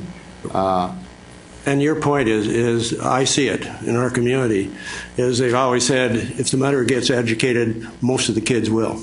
And you'll see that rolling through these particular numbers and things of that nature. So, and you know, when Closing the Gaps was first adopted, there was a belief that in some communities, and the focus was on the Hispanic community, parents did not know the importance of going to college. And when focus groups were completed and surveys and various other things, it was discovered that, in fact, most of the parents believed going to college was important. Their concern was, how do you pay for it? And so the campaigns had to shift dramatically. And so, but I think my personal view is that when you talk about wide demographic groups, there's a tendency to forget that they're not monolithic groups, that there are all kinds of people within every broad demographic population. So I know Raymond has mentioned before, in general, we have to be concerned about poor students, period. But, you know, we have, you know, very rich Hispanics. We've got many middle-class Hispanics, and we've got many poor Hispanics. And we need to remember that they all have different needs. I don't know if Mr. Sosa was on the A&M board when there was a young Hispanic woman who was complaining that she was having to go into certain help groups for academics, and she pointed out she was a National Merit Scholar. She could spend her time better, and there was the assumption because she was Hispanic that she would need that kind of help. I think you're right.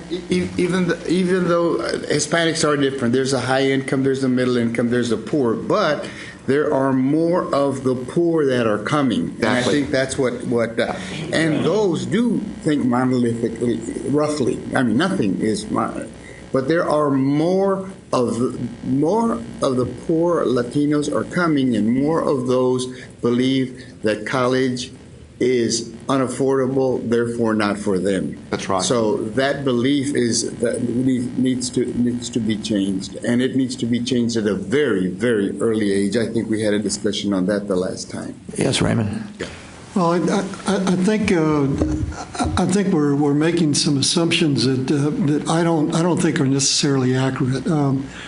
I've said before that if you compare where we are to California, and based on the research that I'm familiar with, Texas is about 15 to 20 years behind California in terms of the growth of its Hispanic population. For example, Texas had its largest surge in immigrants from Mexico and other parts of Latin America in the beginning in about 1990 and going into the 21st century. California had its peak growth from about 1980 to about 2000.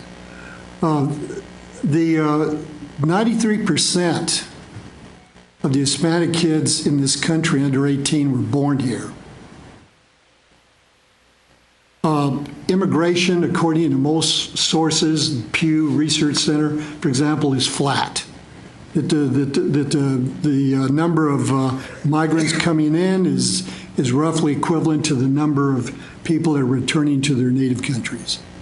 I just was looking up some data on the University of California because to me it's an interesting metric because it's so selective.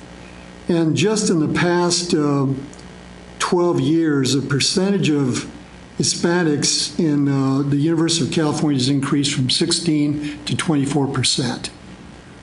When I retired from the University of California, there were no University of California campuses that qualified as Hispanic serving institutions. Now there are 4, and there's about to become another one. I think that the Hispanic completion rates and attainment rates are going to increase dramatically over the next 15 years, even if we did nothing. Laurie? Yeah, I was going to tell you that with the acquisition, or whatever they call it now, of North Forest ISD, that Houston ISD is now 215,000 students, 87% of which are minority kids, which is the new majority, obviously. But I think another factor is that, as Raymond said, that there are like over 100 languages spoken. And these students don't come to any of the schools, Shirley knows this better than I. These students don't start in kindergarten or pre-K. They start in 8th grade or 2nd grade or 4th grade, some of whom do not know, most of whom do not know the language, many of whom have never even been in school before. So that's a different challenge. So when you look at these numbers and our targets, it makes even more sense that it is, in fact, more challenging because it's a totally different demographic that we're looking at in today's numbers than it was 10 years ago. But I think we need to break for lunch, but I think there's two things that are coming to my mind. One is using the predictive analytics to take into consideration the demographic changes between our historical numbers and our future numbers, and that we need to have a better understanding of. To the degree that's making things more challenging, we need to understand that.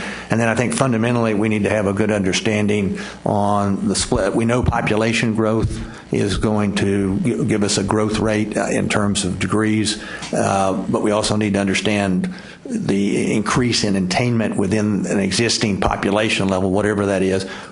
What's that line look like? We got two lines out there. We bring them together, and we don't want to lose the message that's in there. So I think as this committee, we need to make sure we have a fundamental understanding of population growth, productivity growth or decline, and what's the changing demographics of how that might affect the credibility and the attainment of our goals. Like that. So why don't we break for lunch? Let me start. Somewhere in there has got to be the productivity. Dr. Faulkner, as we look at the that 0.37 to that 1.27, the word productivity is improvement is probably not is too limiting a term. Clearly, we have the outflow and inflow, and it's been a substantial net inflow for a period of time of new citizens with post-secondary attainment. So we need to make sure productivity includes, say, the competitiveness of our business environment, which attracts new students, because they are a part of that what I call the productivity increase. So I'll make that modification and definition. And with that, I'll turn it back over to the staff. Julie? Thank you very much. Now we're going to move on to the African American target, and we've actually changed our targets as a result of the discussion that we had at the prior meeting, the discussion the committee had at the prior meeting. So I want to point out where we are with that, and some of that was going back and looking at where we were going to be with population changes alone, and what we have done is we have projected out the changes for the African American. We actually looked at this by male and female because we thought that was an important thing to do for this target. And when we looked at in relationship with our reaching parity target for males, and we looked at African American males, if we project out to have African American male completions be at the same percent of the young adult African American male population, we would grow 5.7%, but that would have left the African American female growth at a very low rate, and we didn't want to project a low growth rate for that population, certainly much lower than the growth we've seen. So what we did is we projected out the African American female completion rate at 3.88%, which is the projections that we have for the overall completion rate. If you remember back to the first slide I showed you, we're projecting an annual cumulative growth rate of 3.88% for the whole population. And when we did that, it actually increased our targets for 2020, 2025, and 2030, so that in the end we have a target for our Hispanic completions that represents about 14% of the total completions.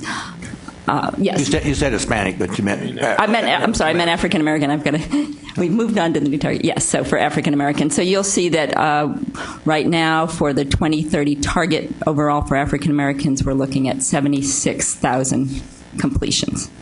And we were at 61,000 with what we showed you before. So we wanted to present that to you. You asked us to look carefully at that, and we did decide that we thought it was important to include more growth than what we were projecting before, specifically for the African American female completions. Now, does that lead to a number higher than the 550,000? Well, that's open for discussion. It basically adds 15,000 completions for this population.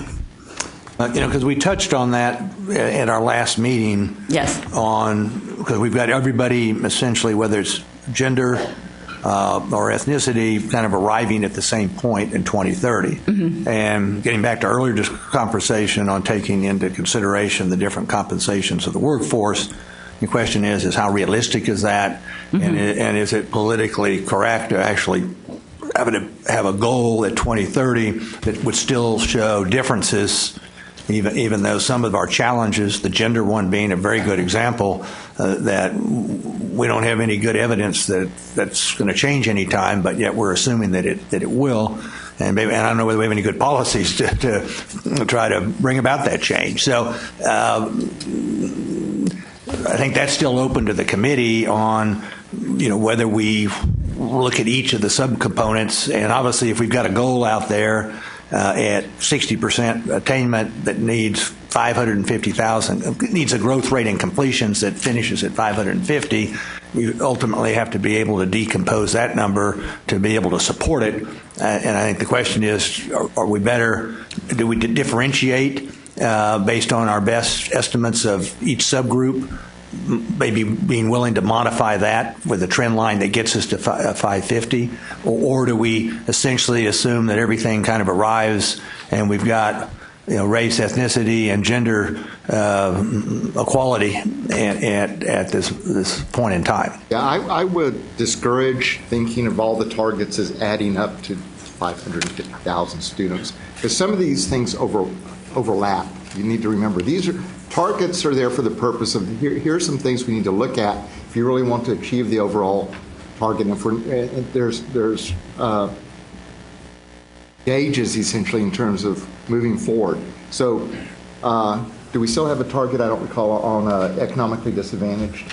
Okay, yes. So embedded in both the Hispanic target and African American target will be economically disadvantaged students. So we have a target for that. So hopefully, if you were to add up all the targets, we could potentially be over 550,000. But we know that, so rather than having an African American economically disadvantaged target as a separate one, we have the broader category. So again, there's sort of gauges. We need to see at least if they make some sense, but at least the way I tend to think of these is if we're not hitting these specific targets we've identified, we're really not going to achieve what we want to for the state if we leave some groups behind. Yeah, so the 550 is a number we find essentially to get to the 60%. We can have individual targets that when you summed them could put us past that. Exactly. And that's not something that we should be concerned with. Yeah. Yes, sir. Yeah. Yeah. Right. Yes, Ramon. Dr. Garner, do you expect that the coordinating board would end up setting targets for specific colleges and universities at some point?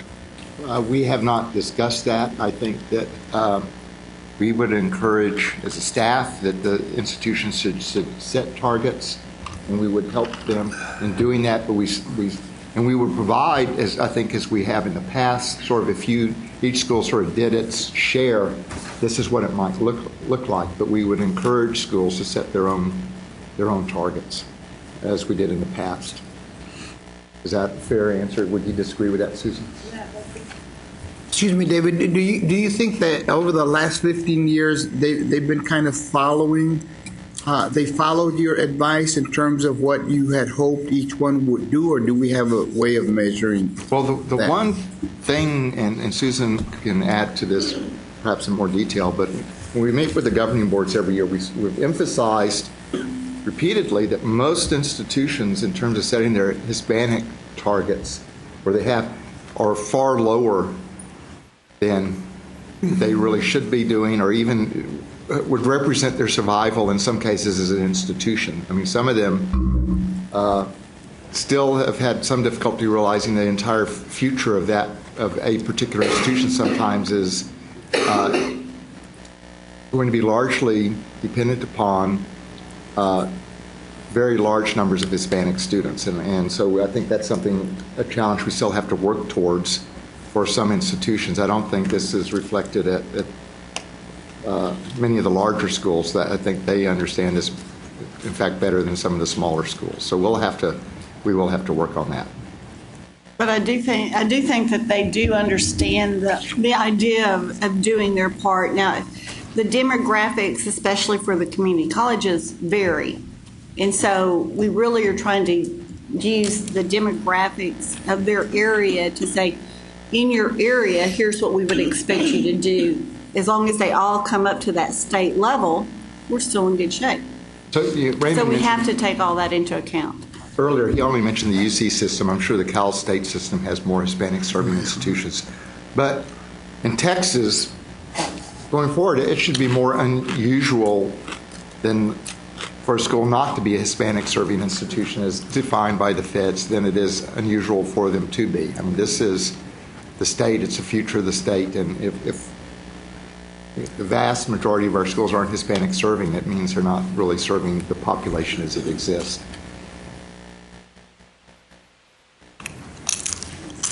Okay. Any other comments, or we will move on now?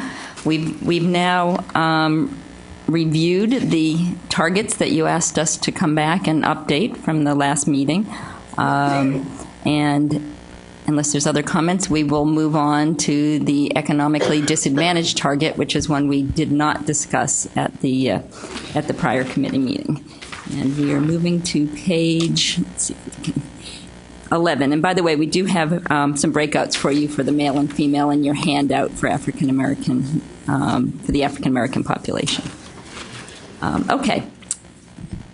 So this target is for us for Texas to increase, and actually it's not page 11, that's males. We want to be going on to, and I think we completed that discussion at the last meeting, we want to be going on to page 13, and the target is to increase the number of economically disadvantaged undergraduate, and we use students who have received Pell at any point in time to define economically disadvantaged. We want to increase the number of those students completing a certificate or degree to at least 146,000 by 2020, 190,000 by 2025, and 246,000 by 2030. Right now, we are at about 107,000 completions. This is the FY 2014 data. 107,000 students who are completing, who are economically disadvantaged. We thought it was, as you can see from the data here, we'll have to increase that number in order to improve our completions. We looked at the enrollment overall of students who were receiving Pell, and this target is based on having the completions be in parity in terms of the enrollment of students who are economically disadvantaged. And Pell is the best way that we know in terms of data that we have available that's in terms of determining what our population looks like in higher education for economic disadvantage. We looked at a lot of other data, but that was the best measure that we had that we can very clearly measure moving through time for students in terms of economic disadvantage. We have data that show that economically disadvantaged students tend to be less prepared when they enter higher education, and they do graduate and complete at lower rates than our non-economically disadvantaged students. So I don't know if there's any comments or questions about this particular target. Right now,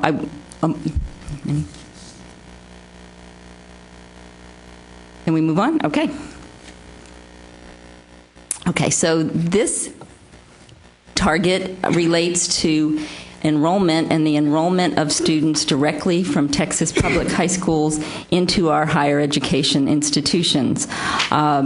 Right now, we are at 53.7% of students graduating from high school enrolling in our Texas public and independent institutions. That's down from about 56.3% in 2009. And if you look at the annual change from 2002 to 2013, it hasn't been very much. It's been 0.15%. So we haven't seen much change in this metric. We feel like it's important to increase the students who are enrolling.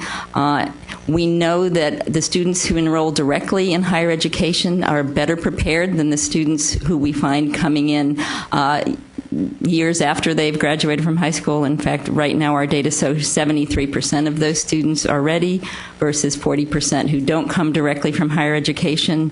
We're hoping that we'll be able to make improvements in the percent coming on in terms of getting students better prepared when they're in school, and also those students who are going, we hope more students will be coming into higher education to earn workforce certificates as we see some changes. So we're hoping that as we move forward, we'll be able to make a difference in this percent.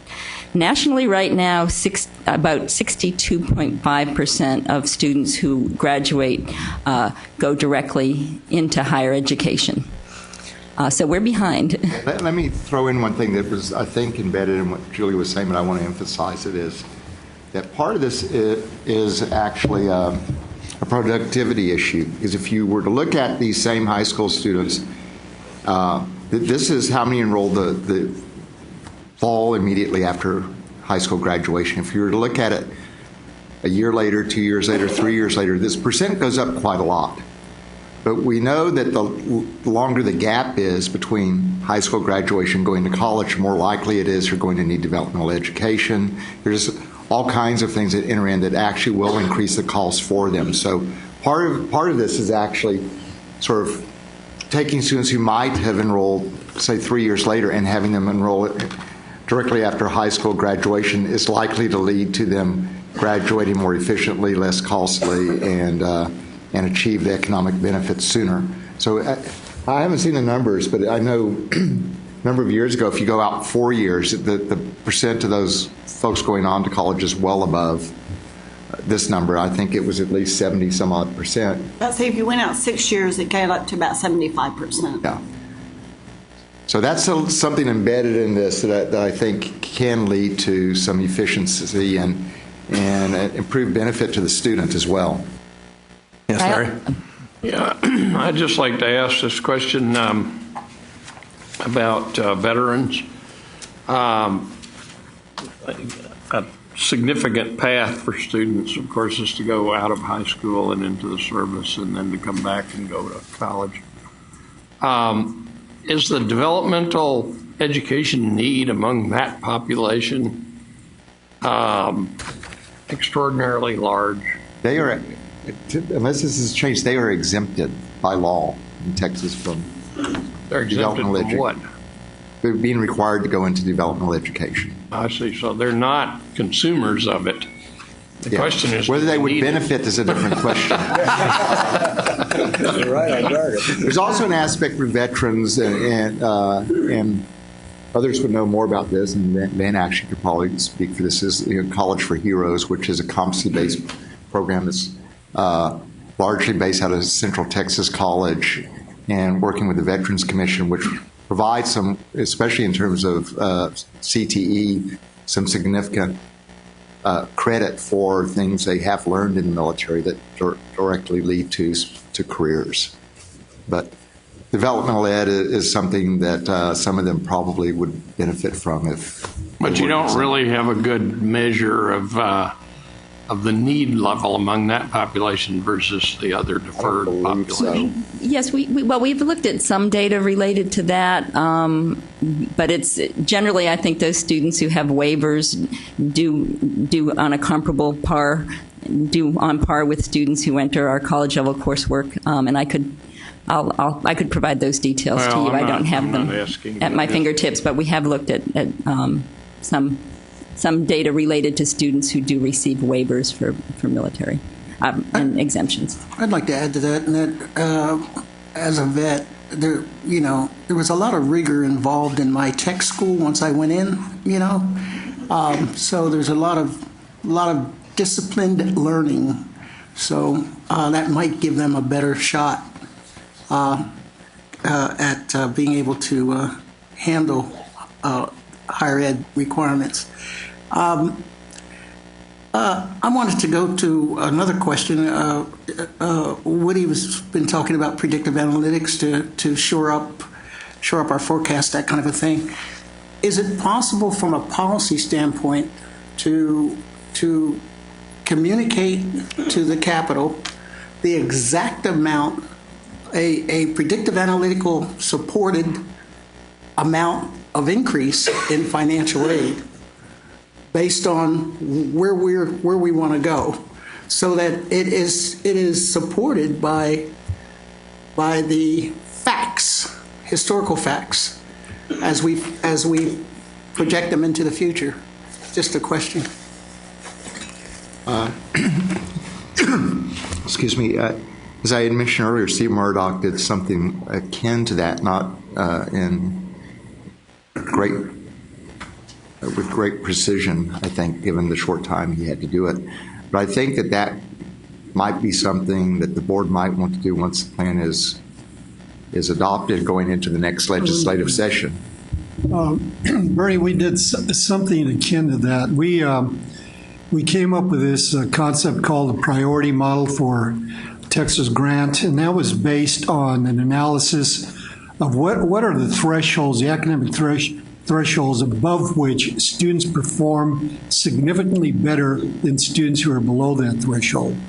And that's why we came up with that priority model that says if we don't have enough money to go around, we ought to first give it to the students who have worked hard and who have demonstrated that are likely to succeed in college. And that means being the top third of your high school graduating class.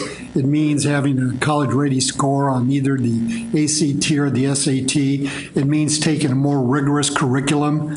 If you take AP courses and dual credit courses or the International Baccalaureate, that's a predictor of higher success than if you take the minimum curriculum. So we used predictive analytics to set the standards for the priority model. So we've done some of that work, but not as comprehensively as you've indicated. I think what Bernie's addressing is would it be a basis for requesting additional money showing the impact it could make in achieving closing the gaps. Exactly. Rather than using how we can more effectively use existing money, which that model could be continued. But with a growing population, growing or at least constant poor population, the needs will be greater.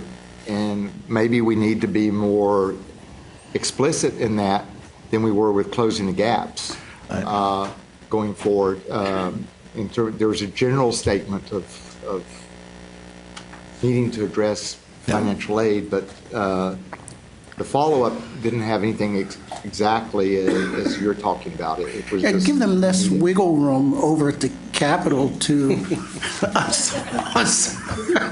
to pretend that our outcomes don't require any additional funding. So anyhow. Right. And I guess the earlier question I had, David, on that is whether you, the commissioner or the board, were looking to this committee to actually include those kind of recommendations. In other words, if we want to attain these goals that we've laid out, certain investment or policy changes would be recommended to be considered, or is that a function of the coordinating board going forward? Let me respond to that. We need all the help we could get. And a committee like this would carry a lot of weight. And let me add to that, if I could, is the importance in terms of the strategies you set is key strategies, not to come up with 50 or 60. Right. That's relatively easy to do. But what are the key strategies that would make a difference? And I think to some extent, in this topic, the financial aid officers began to address that. Mm-hmm. And So they mentioned specific programs, so I think you could take this and develop a strategy that more specifically addresses. Or, if we looked at the data we just looked at on economically disadvantaged, that growth rate is higher than the growth rate overall. So we're disproportionately we're telling everyone that a bigger part of the solution are going to be those that are economically disadvantaged than they have been historically, and what are the implications for state aid if in fact the student population in terms of economics looks different than it did historically. And that's how the completion goal and the student debt goal tie in very strongly together as well, because we're recognizing that there is a cost factor to people participating. And so I do think, and if you would like, we could take what we've seen and come up with a suggested strategy for you to consider related to this, or if you have one that you'd like to suggest to us, we'd be very happy with that. As the Commissioner said, we need all the help we can get. Kathy? This is just a question related to that doubling almost in the number of enrollees in higher education during those 7 years versus right out of high school. Do we know, because Dr. Davis talked about the billions being spent on employer education, I know where I came from, it's a huge number for associate's degrees, technical degrees, and bachelor degrees. How many of those that are returning later, not that first year, are returning because it is a pathway for success in the enterprises that they are affiliated with, who are paying for this based on their successful completion of coursework? Yes, and we really don't have any data on who's actually paying for it, getting your across. But I do know it happens quite a bit in the private. When we look at productivity and blanket everybody with or success declines every year you're removed from high school, that may be true in the general public, but you probably have a much greater success rate if you look at all of the employers that are sponsoring right now that tuition reimbursement and encouraging it. There's just a greater emphasis. Quite a few of the employers will pay for, I know, okay, this was a million years ago, but my former employer would pay for courses that were directly related to your job. They would not necessarily pay for your entire degree, but it does get that student back into the education in moving on through. Well, my former paid for the whole degree. So I don't think we were that unusual or special. Okay. Yes, Lori. Yeah, I was wondering if there's a measurable number of students and dollars as a result, and I'm not trying to get political or even make a political statement, but just curious if there is any measurable numbers of students or dollars as a result of illegal immigrants who are graduating from Texas public high school, or Texas high schools, not necessarily public, entering with in-state tuition. Is that going to make, because those are economically disadvantaged students, and if there's enough of a number of those, then that's going to make an impact. We do actually, we have run some numbers for like House Bill 1819. We've run quite a few numbers, and I don't have that with me, but we can give you that information. It's about 24,000 students. Yeah, it was really, it's 1.9% of the community colleges, entire 7,000 at universities. 24,000 students. Total. At all That's levels. significant. 7,000? It's less than 1%. No, it's 1.9%. Okay. Less than 2%. But still a small percent. Yeah. It's a very small percent, and what they pay in tuition and fees, even at the in-state tuition rate, is actually more than what the state puts in for financial aid. 51 million to 31 million. Commissioner knows all the numbers. So I know these numbers well. Raymond just testified just on Tuesday. Yeah. I think part of this analysis will be dependent upon what happens in this legislative session in terms of what they do. But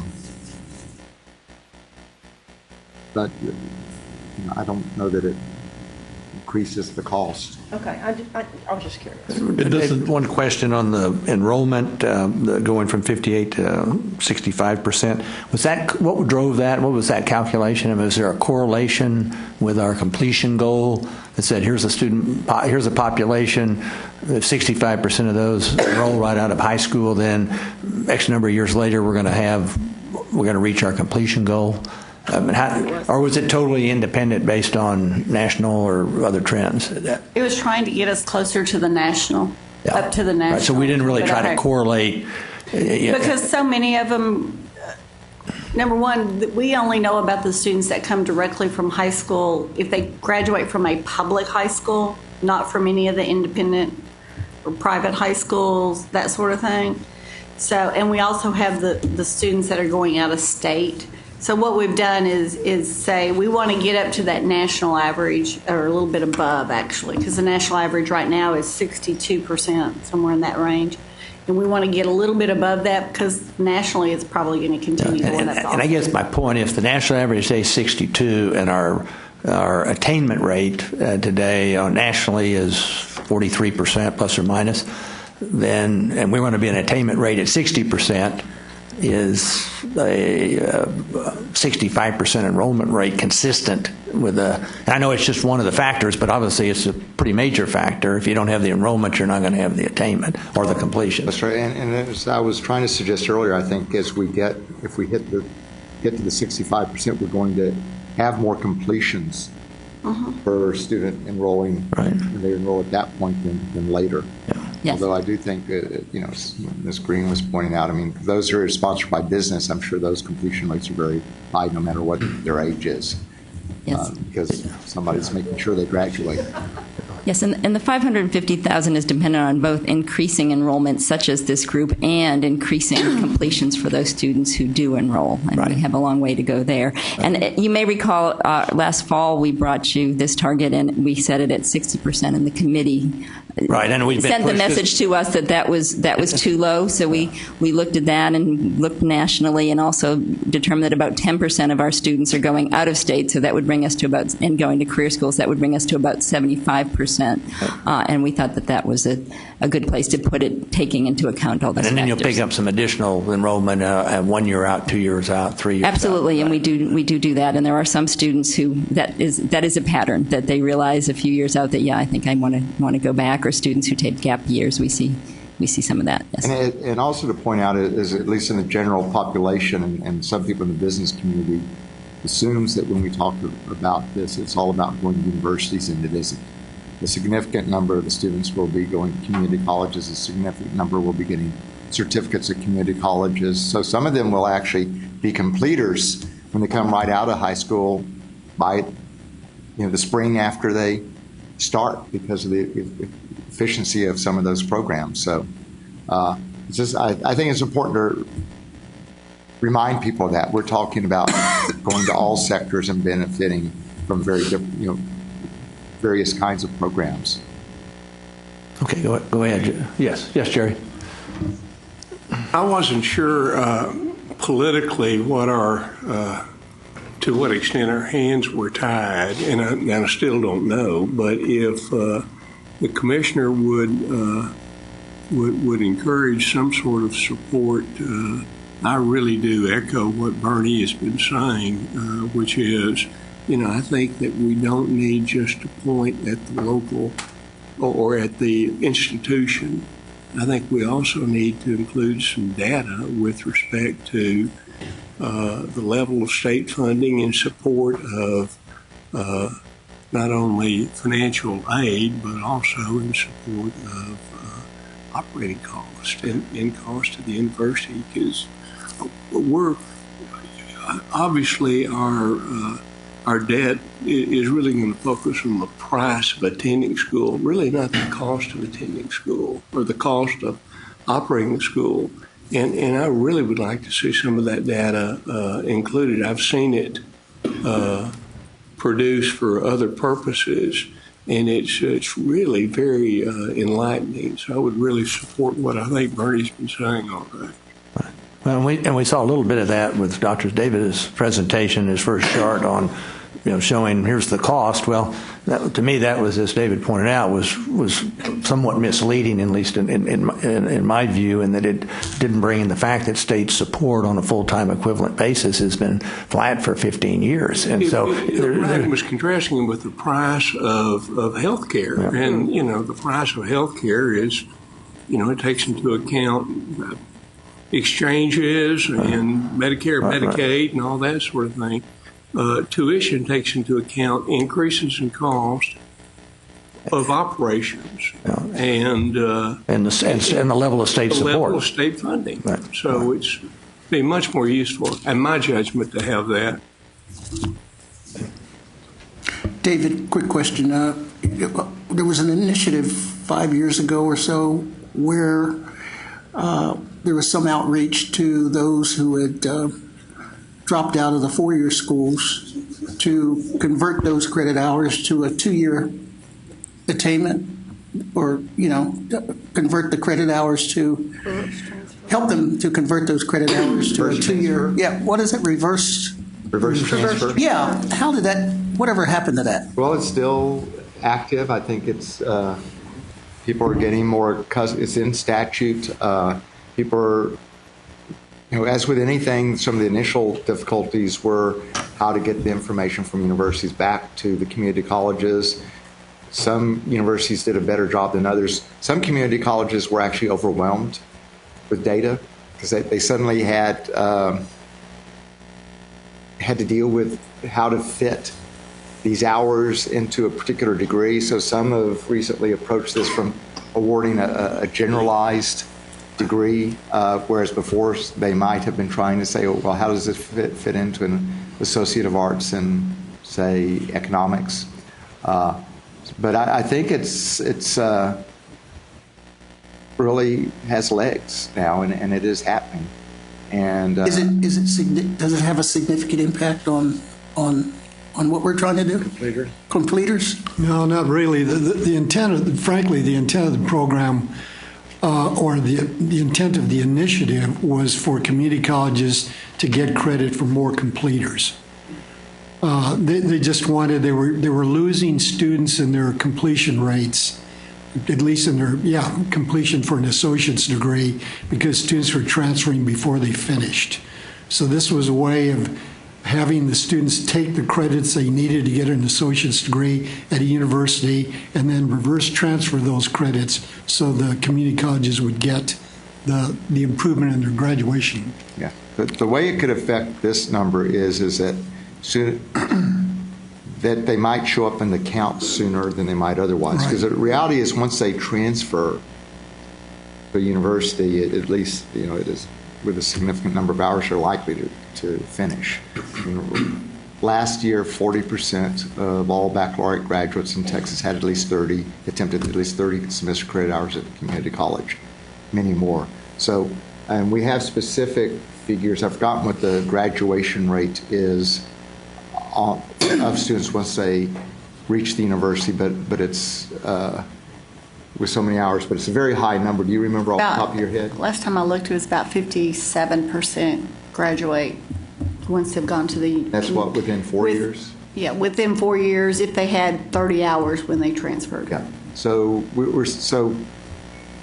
I think what's important in Raymond's point is I think, there was this pressure that it wasn't showing success as it should for the community colleges. There's an additional factor now is that they will get points and success points in their performance system, but this predated that. And it will be helpful to those students who, for some reason, don't get the baccalaureate degree. They will at least have a degree. Unfortunately, as we heard from Georgetown, the economic payoff for the associate transfer degree is not the same as for a technical transfer degree. So those students are really better off if they finish the baccalaureate. If they come out of a technical program, they're going to be doing very well with that associate degree. Larry? I've been interested in the discussion between Bernie and Jerry on financial aid policy and whether there's data to support some specific request. And I'm wondering whether it's practical for us to look historically at success rates of students, Pell-eligible students. Could you look at the Pell-eligible population and see what their state of Texas financial aid has been historically? Is there a correlation between that and their graduation or their completion? Do we have anything like that?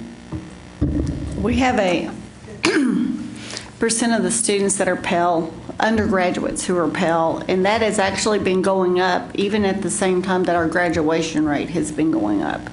So we don't know those that are all Pell eligible. As long as they applied for financial aid and received the Pell, we will know those students. I think the question was relationship between receiving Pell and graduating. I think Not just Pell.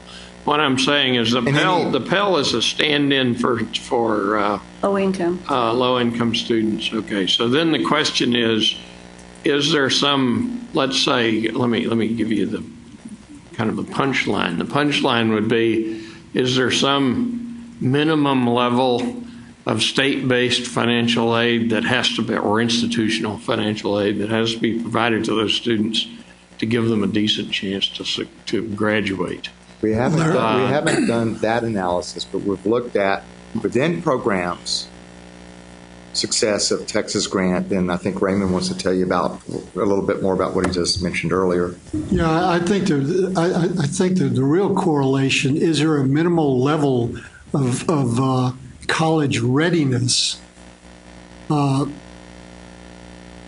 which the Pell Grant makes a substantial difference in the student's likelihood of success, and below which there's virtually no impact of the Pell Grant or any kind of financial aid. Yeah, but I'm not focused on Pell Grant. I'm focused on what's the argument that we should have this level of state-based financial aid as opposed to that level of state-based financial aid. I'm just trying to ask if there's any kind of modeling where you could look at historic data to make that prediction. I mean, Bernie raised the question: is there a predictive model? And I just started thinking about this, and I don't even know whether the data exists. I think that the difficulty in Texas would be that typically that amount is determined. And so whatever in place is in place, and so you can't really see different levels. But there may be we could look at data from other places. You heard from Sandy Baum at a meeting probably almost a year ago now, and we could contact her to see if she knows of anything along those levels, and if we could do something based on that. Well, I think Raymond's point was we do have good predictive on student qualifications and predictive of what their ability to do. That's why you sent the aid in that direction. Right. I guess Larry's point is well, if it's independent of the academics, just more money, what's the payoff? Well, our argument has always been that more money is better than less money. Hurt that probably can't hurt.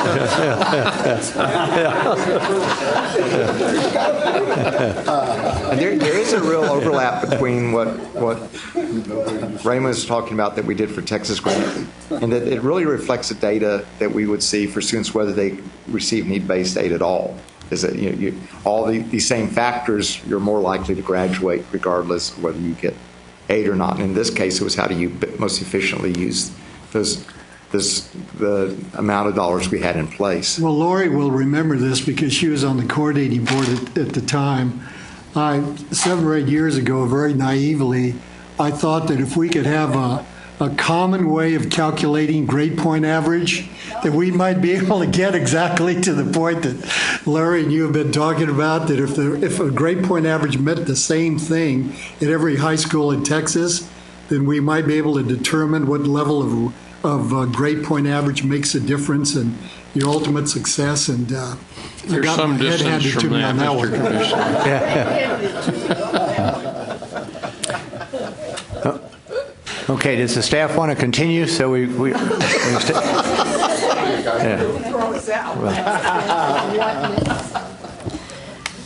Yes, we would love to continue. Thank you. So we are going to switch gears and talk about the next goal in the plan, which is the marketable skills goal. And that reads, just as a reminder, that by 2030, all graduates from all Texas public institutions of higher education will have completed programs with identified marketable skills. So like the other goals, we have benchmark years 2020, 2025, and 2030. But for this goal, we anticipate that institutions will be able to roll out their marketable skills for every program by 2020. So what that means is that they will have created a process to identify the marketable skills. They will have implemented that process and identified those marketable skills, and that they will also continuously update them. So 2025 and 2030 will be those continuous updates. Just a reminder to calibrate our understanding of what a marketable skill is. It includes both applied skills and what are often called soft skills in work settings, and they are valued in the workplace. So we anticipate this goal will be particularly useful to liberal arts graduates who are learning things like critical thinking, excellent writing skills, organizational skills, teamwork, collaboration, creativity, all of the things that make a good leader. A student who graduates through liberal arts is gathering those skills.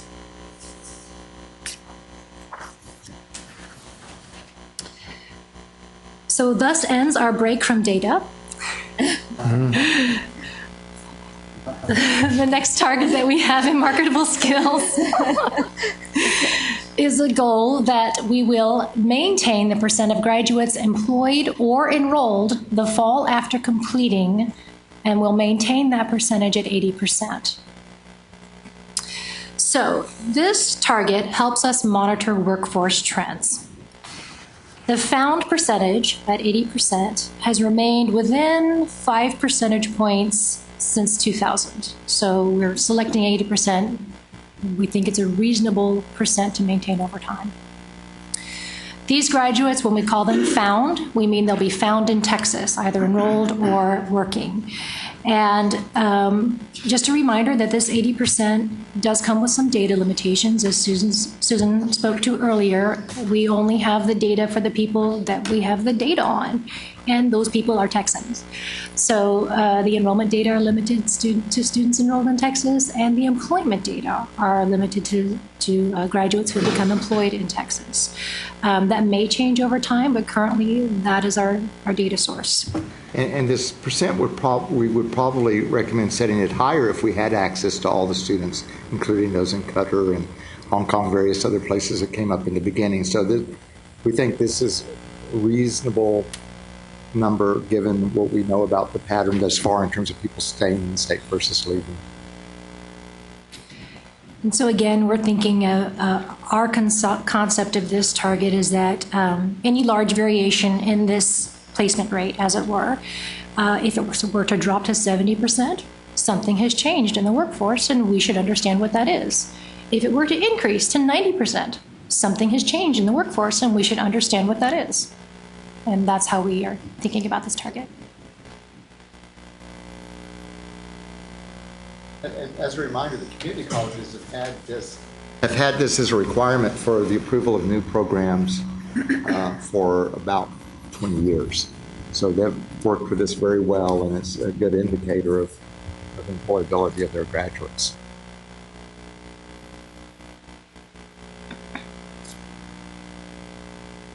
Move on. My turn. Any questions? Yes. All right. So we're switching gears again to the student debt goal. And I'll remind you, this is to have, by 2030, undergraduate student loan debt not exceed 60% of first-year wage for graduates of Texas public institutions. This particular target is to get a measure on excess semester credit hours. As you know, excess semester credit hours are very costly, particularly if the student incurs those on debt. The average number of hours, 2014 graduates of associate and baccalaureate degrees were in excess of 25 hours. So that was the 2014 number. In 2000, it was 36 hours. So it's been coming down at 2.44% per year over the last plan years. So we set targets at 12, 6, and 3 hours for 2020, 25, and 2030. To achieve that, we're going to need to reduce the hours, the excess hours, 12.44% each year. It seems a little bit aggressive, except you take a few things into account. The total hours that the student has compared to their degree plan doesn't include developmental education. It won't include dual credit hours. It also doesn't include any hours that they test out of or AP. Could I suggest a stick to get these hours down, and that would be to have a maximum, to communicate a maximum, after which you would have to go computer-based, I mean not computer-based, but competency-based education. You'd have to come out of the 4-year or 2-year school, and you'd have to finish up in a competency-based education program. That's an interesting strategy. Huh? That's a very interesting strategy. Mm-hmm. One that I'm recommending. Yep, I heard that. Another piece that will help us reach this is the new legislation that was put in for like David Gardner mentioned earlier, about limiting baccalaureate degrees to 120 and limiting most associate degrees to 60 semester credit hours. I just wanted to add one thing that 120-hour did that a lot of people may not be aware of. In the past, we had a strange phenomenon in Texas where it might be that a student getting a BBA and, say, marking at UT Austin would be required to complete 120 hours for that degree. And in another institution in Texas, they might be required to complete 143 hours for a BBA in marketing. So the state was essentially paying more for completing a similar degree, and the student was paying more. And one of the outcomes of this 120-hour is that we should not, going forward, have that phenomenon in place. So almost automatically, that student at the other institution would be paying more than 20 semester credit hours more. So there are a number of things that have happened with that 120-hour law.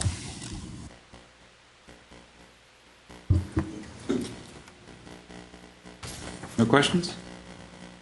Move on. What do we do with double majors?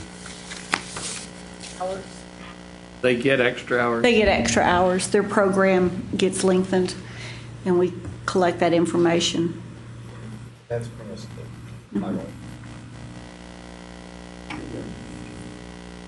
All right, I guess that was thorough. Either that or y'all are tired of all the data. We come after lunch? Tamale coma. The last one we have for you today is under the same goal. It's the percent with debt target. And we think while meeting the student debt goal, we suggest that it might be done while maintaining the percentage of undergraduates who complete with debt. Now, this isn't to say more people won't have debt. It's just as of the total completers for the year, the same percentage that we have right now, which is 50%, would have a student loan. We didn't want to see that go up. So, like I said, half of the 2014 graduates had it, and you can see by the chart that has grown since 2000. In 2010, it was fairly high there, but then it came back down in 2014. It grew at an average of a 0.25 percentage point each year during the last plan years. And so our goal, our target here is to keep it at 50% for all the plan years moving forward. You can see the two lines on there. The lower dotted line indicates the 5 arithmetic averages of the lowest drops in that period of time, and that would bring us to about 28%. And then if we averaged the highest increases, the largest increases, it would bring us to about 77%. I might urge you to change the text above the right side of the graph to change from 2015 to 2030 to 0%. I think the 0.01% We could probably round that up. Huh? Round it down, yeah. Jim? Yeah. Are we looking at something different than Dr. Davis showed us in his inflation diagram, where he shows it's outstripping 60-some%? Looks to me like Yes, this is very different. Different result. Well, this is just the percentages of those who graduated with debt. Dr. Davis was showing us national data. No, that was actually Texas data from the comptroller's office. Okay. Cost data, not data. There's debt data as well. Cost data and debt data from the comptroller's office, which they published earlier this year. Yeah, I know. And I think we ran our data after that. So They're not looking at the percentages. I'm not sure what do you know what data they used? Because, I mean, we're the only ones really with a data source for that. Well, I mean, sometimes when you see studies, people estimate from various things, and sometimes you have the actual data, so it's not an estimate. So I'm not sure what was used there. Looks like, you know, Kristen? I'm guessing this is based on, this one's based on completers with that and exams with. Oh, that's a good point. Good point. So yeah, this would be completers with debt, not all students with debt. Dan was showing all students with debt. So even those that left, everybody with debt. And this is just for those that completed. So half of the completers had debt, and 61% of all students had debt, which gets back to your discussion about more financial aid so that they don't have as much debt because they're more likely to. And the goal itself is about Going full circle. About completers and how much debt they should have in place. So, you know, the data is directly related to completers rather than everyone. Good question. Thanks, Van. I guess I didn't quite understand this one real well. That what bothered me, I guess, excuse me, on that is that it says students who earn an undergraduate degree or certificate will have debt. When I look at completers in here, if a student is going after a certificate in a particular thing that's maybe a one-year program in here, doesn't that distort the debt situation in here? Because that person likely will not have as much debt as the one that goes after a four-year degree. And I guess I was having struggle trying to figure out that distribution in here, and with one is kind of masking the other. I was just asking, at one time we had a target specifically for community colleges and one for universities. Have we eliminated those? That was one that was reviewed last time, where we have the So we still have those in place. 60% of the first year wage. That one was in there last time, where we talked about their debt wouldn't be more than 60% of the first year.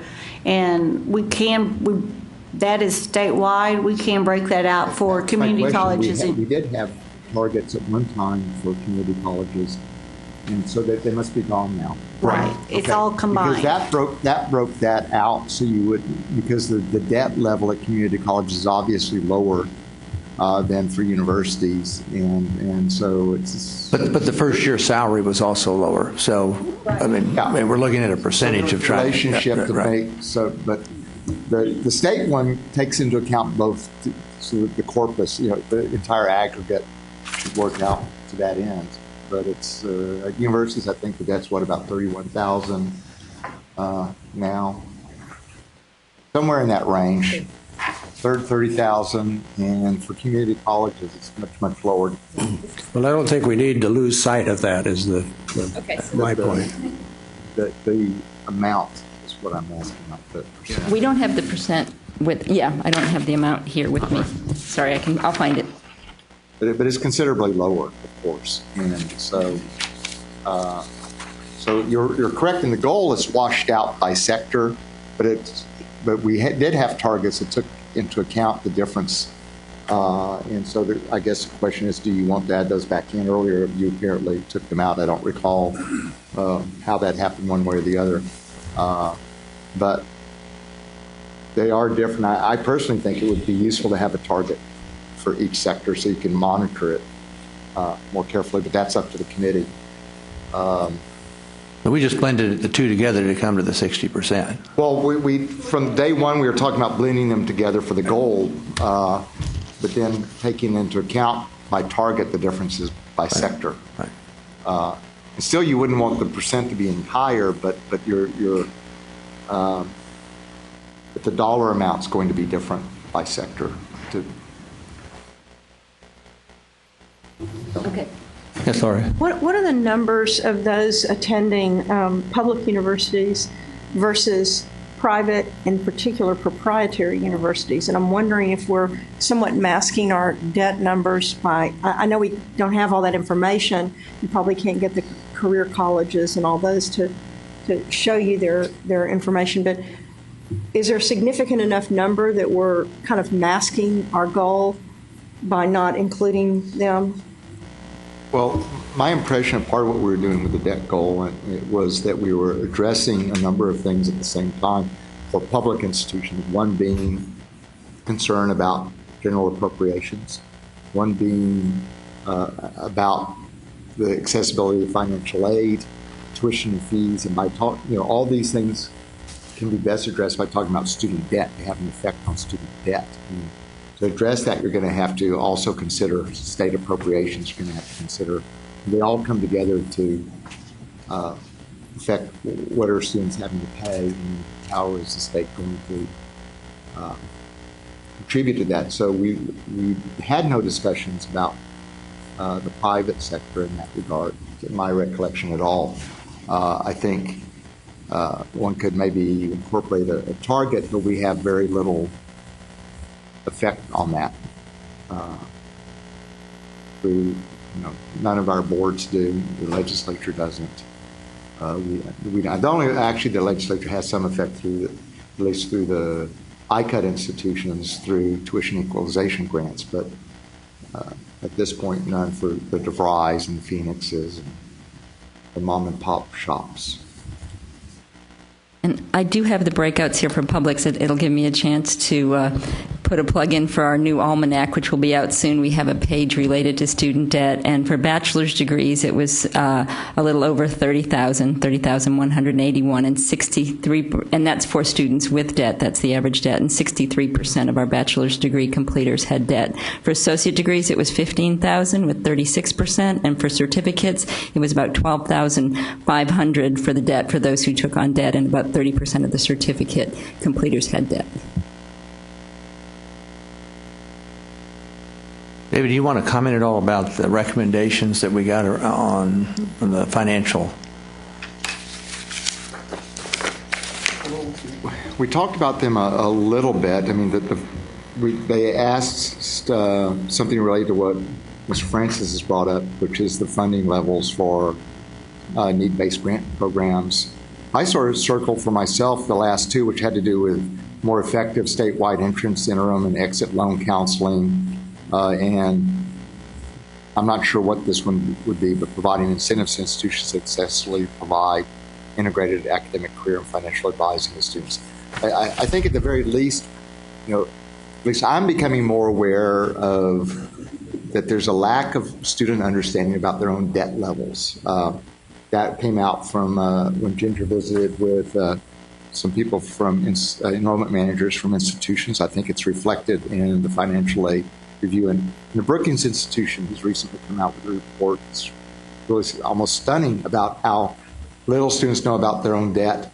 And I have to say that academic preparedness had little to do with whether they understood their own debt.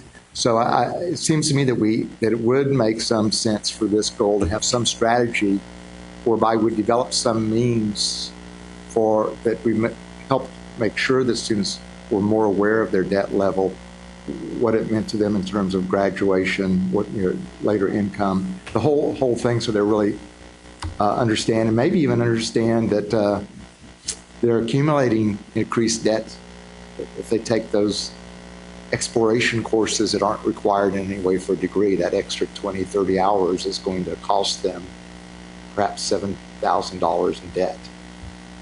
So I'm not sure exactly what the strategy would be, but I think I've been surprised in what I've been hearing recently and studies I've seen recently.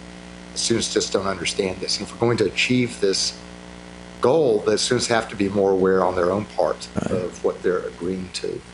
Well, I think the classic calculation is between time to degree work and your willingness to borrow. And so if you view it in an investment model, you would make the decision, if I can accelerate my time to degree and employment at a higher wage, then I'm willing to borrow because I'm going to earn a rate of return that's going to be higher than the cost of the borrowing, as opposed to taking longer and going to work at a lower wage and not do borrowing. So you would think some level of financial literacy, and also tying it into the expected wage based on the profession or that you're preparing for. I think there's two aspects. One is, once they're enrolled and going through, they need to know that. But there's also a part, which I think is implied in what you're saying, is even in their decision about college, even where to go. Right. I've talked to our student services folks in the past that maybe we needed to make clear, so if you're convinced you want to be a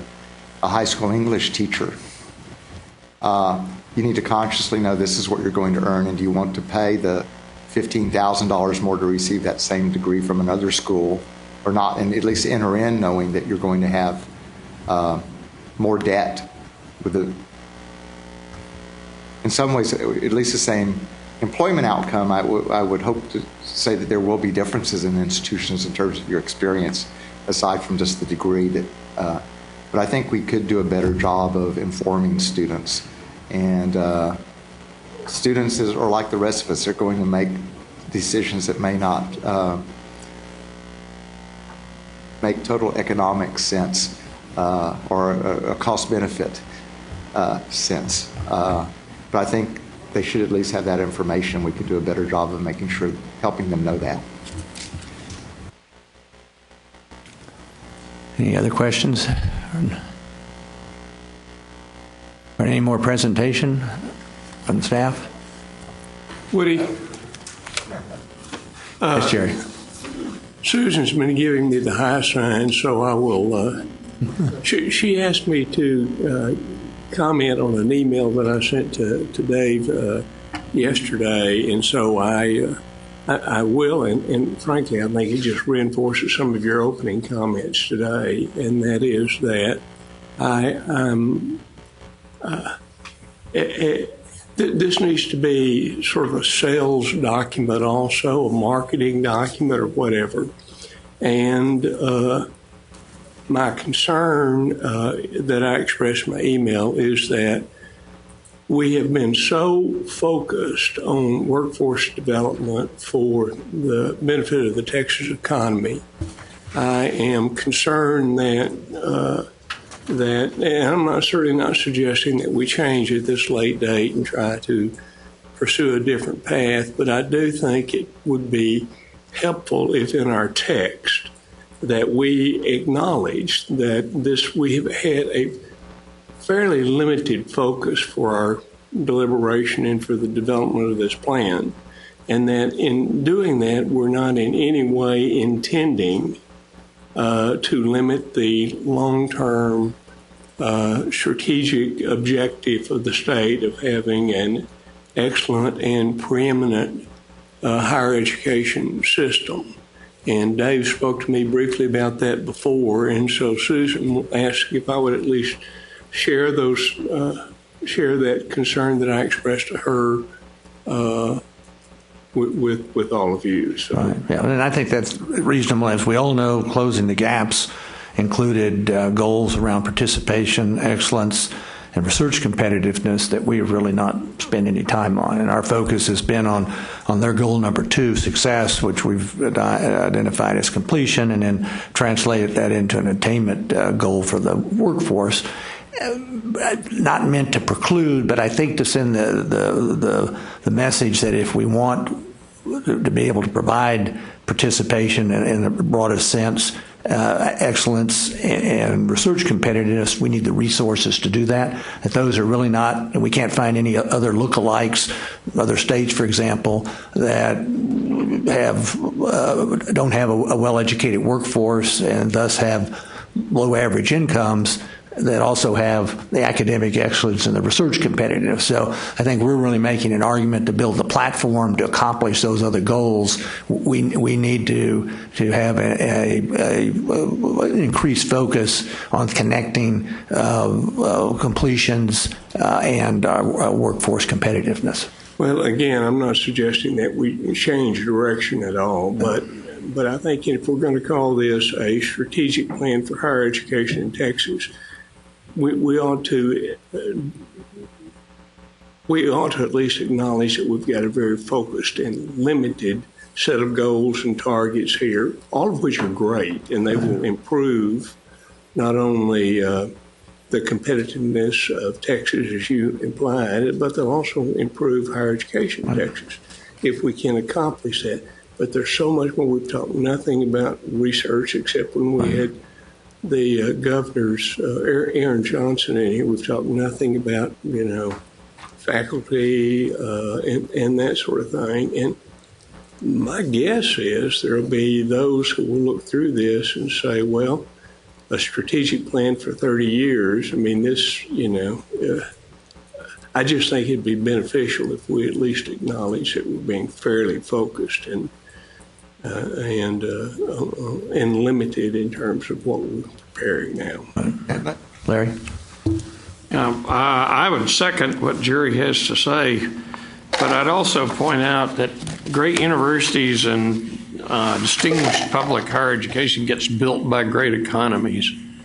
And so I think there is a natural link between the direction we're going in. And I think what Jerry's advocating for is just don't lose sight of the other set of ultimate targets. And I think that's a good piece of advice. I mean, and I said early on, and maybe I needed to repeat it, this is ultimately a sales or political document that we're trying to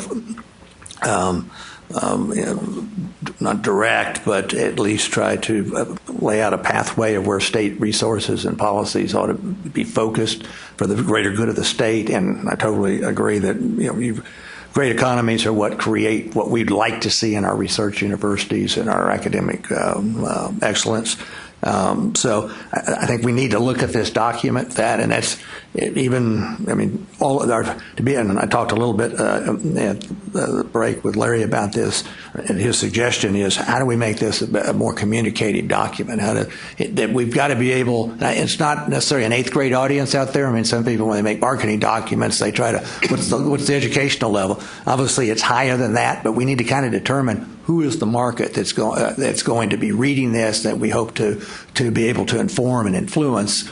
And we got to make sure that we've defined our terms here well enough, and we certainly had a little discussions at the beginning of here on what things meant in our mathematical calculations. So I think we need to go back and look at, as I pointed out earlier, the term productivity. What does it really mean? Well, I mean, we use it in here. If we go to page 8 and look at which was around African American, we break it into population growth and productivity increases. But as Larry's pointed out, productivity it's a little broader term than that. It really picks up the ins and outs of our population that either move or leave the state, as well as our better performance in educating the population that we have. So I think we just need, as we look at all these calculations, we need to ask ourselves, if someone that's not engaged in this conversation or who is, let's call them, has some policy knowledge, but comes and picks up this document, will they draw the same conclusions that we have? So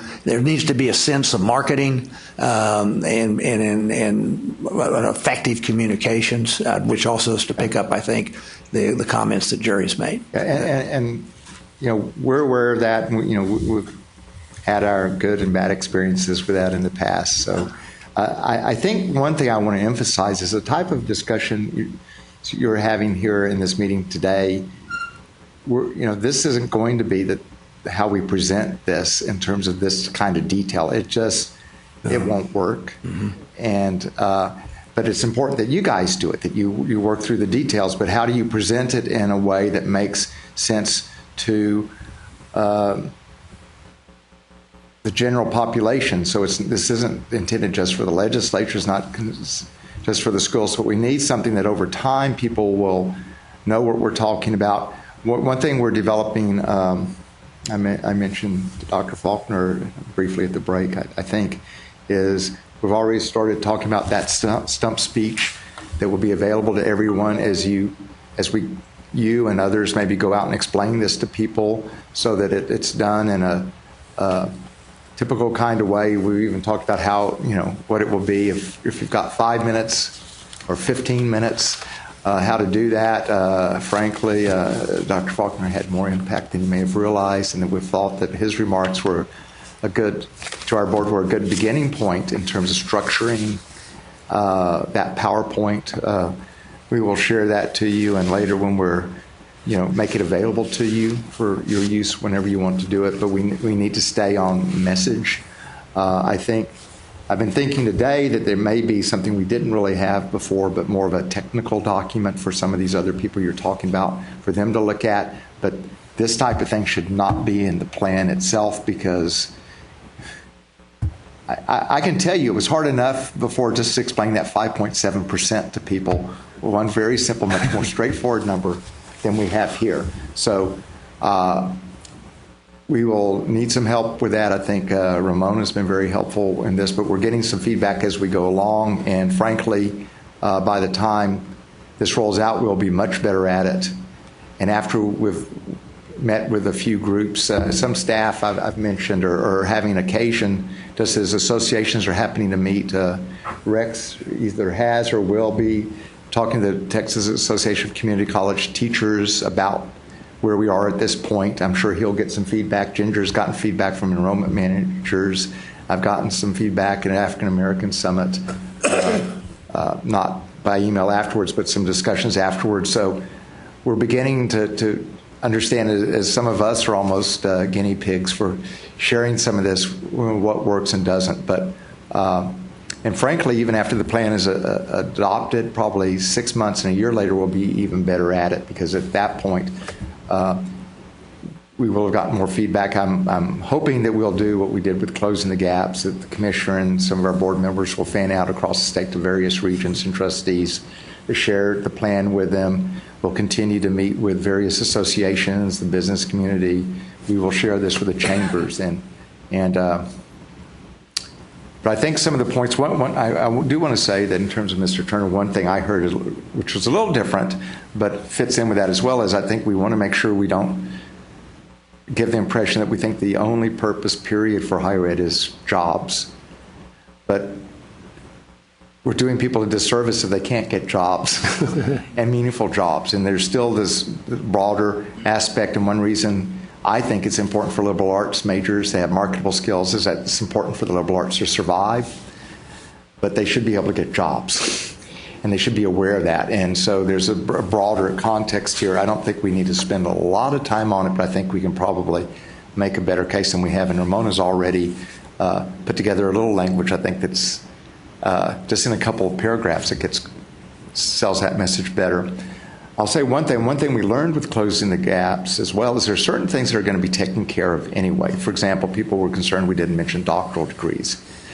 We knew that people were going to keep coming and asking for doctoral degrees. We didn't have to put a target out there for graduates and doctoral degrees, because the area we made the greatest progress in terms of the graduates was actually doctoral graduates, and we didn't have anything to do with that. That was the institution's own different pressures. But it was felt by the committee at that time in our board that 90% of our students are undergraduates, and there tends to be, they get lost in the shuffle of graduate programs, and we need to remember that in fact is our primary economic driver, or the students from certificate programs, associate programs, and baccalaureate degrees in particular. And even in intellectual property transfer, Dr. Hackerman made a point to me at one time that those graduates who spend even a little bit of time in a chemistry lab, or maybe only washing test tubes, did a lot more in terms of intellectual property transfer than one would ever imagine. And I think there was a lot to be said about that. So some of these things are taken care of, but I think there's an important message here that you guys are coming up with, is that the economy makes a huge difference to the state. Our graduates make a huge difference. And as Dr. Faulkner pointed out, you have to have a strong economy to build the institutions from a research standpoint and other means, or otherwise you can pump billions of dollars into them. And if the economy is not thriving, it doesn't matter. Industry is not going to come here. You don't have the billions if the economy's not. That's right. And we might have a moment in time here, depending on how long this oil price decline continues or how far it goes, that to make the real point that a competitive, nationally benchmarked, internationally benchmarked workforce is really a much lower risk, much higher potential strategy for a very large economy, which the state of Texas is. Lori? Yeah, one reminder that one of the most impressive outcomes of closing the gaps was the embracing by the school districts throughout the state of creating a college-bound culture. Their boards approved it as their mantra. They looked at it in some districts as a single focused goal of creating a college and career-bound focus for every student. And I think that can't be lost. I think that's probably the most important audience that we need to sell this to would be our K-12, so that they understand what the expectations of higher ed, are going to be and why. My question was kind of the next step as far as this committee is concerned, that we have goals, we've got targets, seem to be zeroing in on that. Will we take on strategies as well, the how-to? Because that will be a question that will always come up in any audience is, well, that's all fine, but how are you going to pull it off? And I guess my question is that part of the responsibilities of this group? And if so... I think Raymond answered that earlier, and he said, I know it's part of our responsibility, but I think your words were we need all the help that we can get. So I think we, as independent of the coordinating board, with really no vested interest, needs to be prepared to make some recommendations about resource and policy. And I want to remind you that you do have at least a starting point in terms of strategies in the document. And you haven't really discussed those fully yet, but those came out of your discussions months ago. But we need to refine those. And so that's really, I think, at least the focal point. I think they have to be displayed, such that you can convey that to an audience as, well, we've got some ideas how to pull this stuff off. Yeah, and so I think that would be a part of the stump speech when we have it. But I think you haven't sort of, at least to me, I don't think you've really settled on those. In the beginning, you offered a lot of strategies without goals. And now we've got the goals, and we want to make sure that those strategies really match what you're talking about. And also that, at least philosophically, our approach has been key strategies that can really make a difference that are statewide. And with at the same point, not telling institutions this is exactly how to do it. We found great success before, and institutions found out ways to accomplish things, but we helped provide the means. Like the recommended high school program made a big contribution, and we can see differences in developmental ed with that. One unnoted thing that was in a strategy there is that for universities to be able to keep their overhead income from research, which resulted in hundreds of millions of dollars that they weren't being allowed to keep before, though other health science center colleagues could. No. So there's some things in there that, so I think, I'm not sure right now we have a strategy that's as key as at least two or three that we had before. I can tell you some of those fell by the wayside, but I think it would be very helpful if you guys could go back and look at what we currently have and say, is there anything there that really you think has great potential, or come up with something new, or say some of them you don't think rise to that level. I think that's the kind of discussion we really need to have the next meeting, if that would work for you, Mr. Hunt. Well, as I said earlier, I think one of the things was better explanation of our numbers, even if some of those end up being in an appendix. We need to not continue to make sure we fully understand. And in the predictions of looking at as the demographics move, do we fully understand what our success needs to be based on a different pool of students going forward than we've had historically. So I think the numbers are picking most of that up, but we just need to feel confident that we're judging our ability to achieve the goals given the pool. And at the same time, I think we have to have that, but we can't expect that we're have that level of precision either. Right. And that we need to go forward. Hopefully our board will take the approach the previous board did, is that you need to continue to examine these and make adjustments, and as we're moving forward more quickly, adjust goals as would be, I mean, if there's a number there to adjust that. So if we see we're making much better progress on that 550,000 after 6 or 7 years, they might say we really need to raise that to 570 or 600 right. or.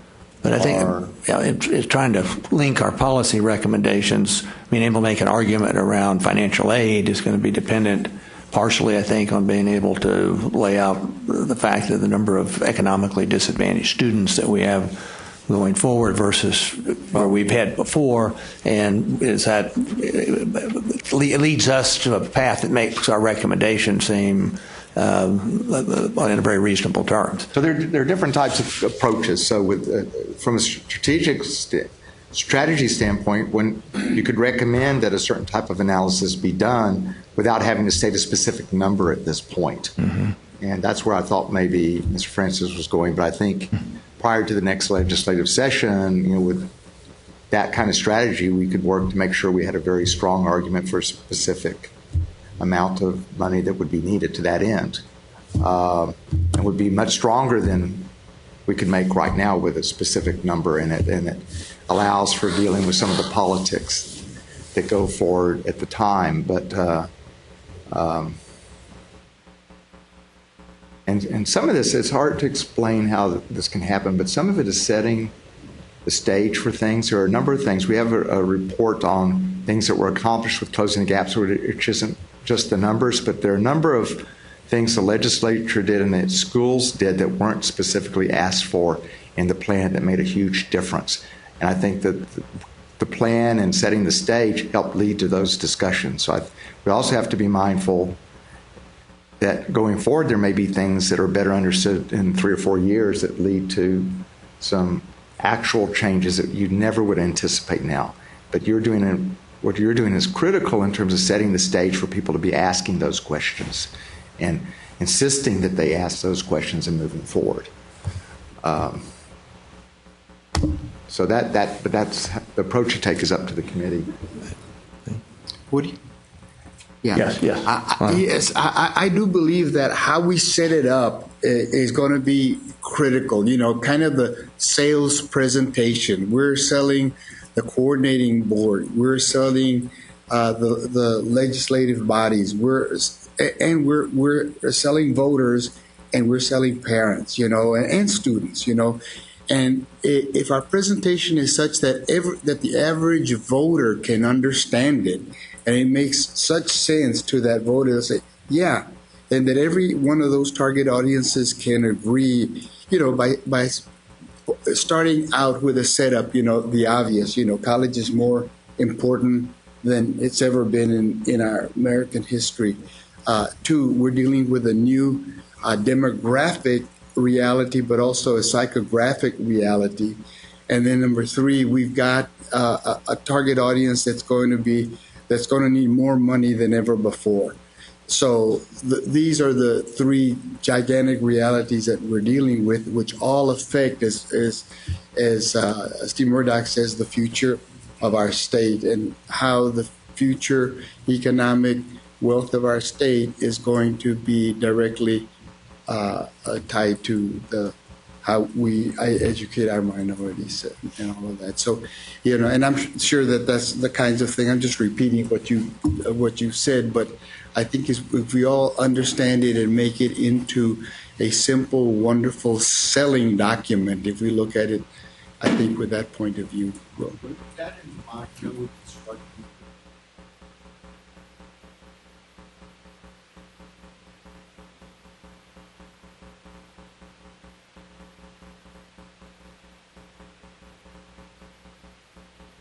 really addresses the overall goal. Figure, we've talked to some individuals, and within just a couple of seconds, they understand what we're talking about. But we're really talking about is a working title, 60 by 30 text, which meaning 60% of, and Raymond wanted the generation Texas, but the tie-in with our Gen Text discussion. But essentially, that 60% of our 1534 population will have a post-secondary credential by 2030. And when we've told people about this, they get it immediately once they tell them this, and they remember it. So we've sort of preempted this a bit, and we've gone through about 60 or 70 of these, and we keep coming back to this, and we'll see what happens going forward. And of course, you guys may hate it. You guys can tell us that, but. Does that stretch flag be stretching goals and stretching dollars and stretching? Yeah, with that in mind, it should be thinner.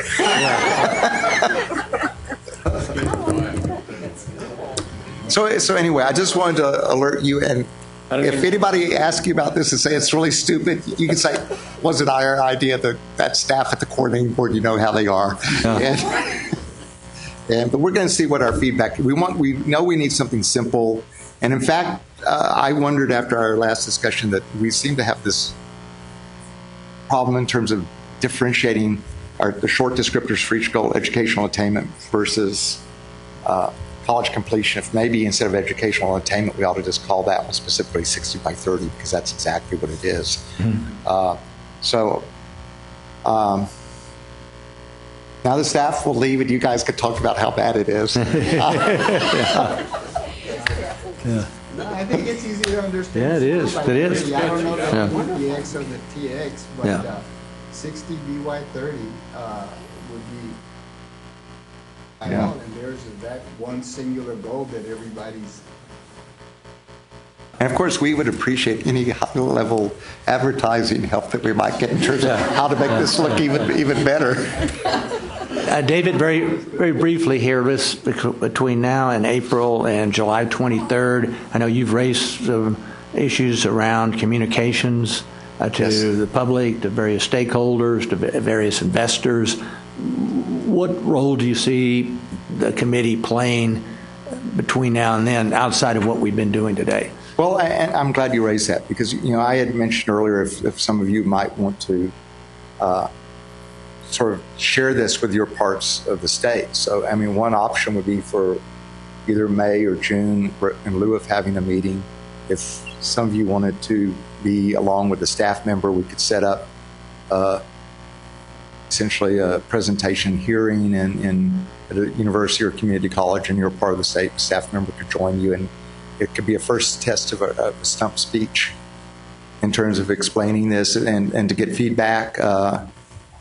You can never go out to enough places. You're always going to be missing someone, and so.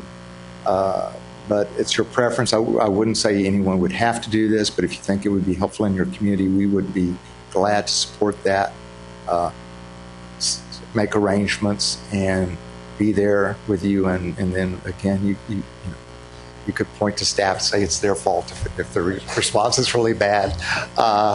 Are we getting too early? I mean, since we don't have approval to the 23rd of July by the coordinating board, are we kind of preempting their authority in this process? What we would be doing is talking about here's where we stand at this point in our draft, and we are going to distribute the draft more broadly in the next couple of months, because we think it's really important for people to be able to have the opportunity for feedback. We can do that on our own. We do, as I mentioned, the community college teachers will do the same thing with the faculty association. We anticipate sharing this with the statewide PTO. I think parents will be very interested in the goals as you've laid them out.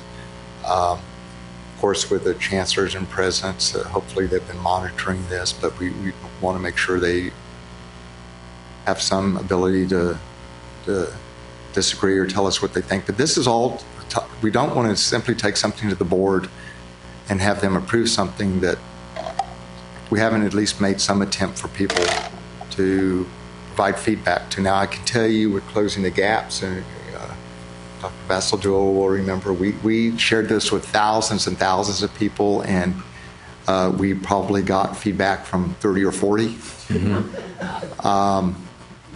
But I think you're better off with sharing with a large number of people and them choosing not to respond and to not give them an opportunity. You can see we just an incidental meeting with one group. Ginger got some useful feedback. I'm anticipating that part of what we might get is somebody might suggest a strategy that no one would have thought of.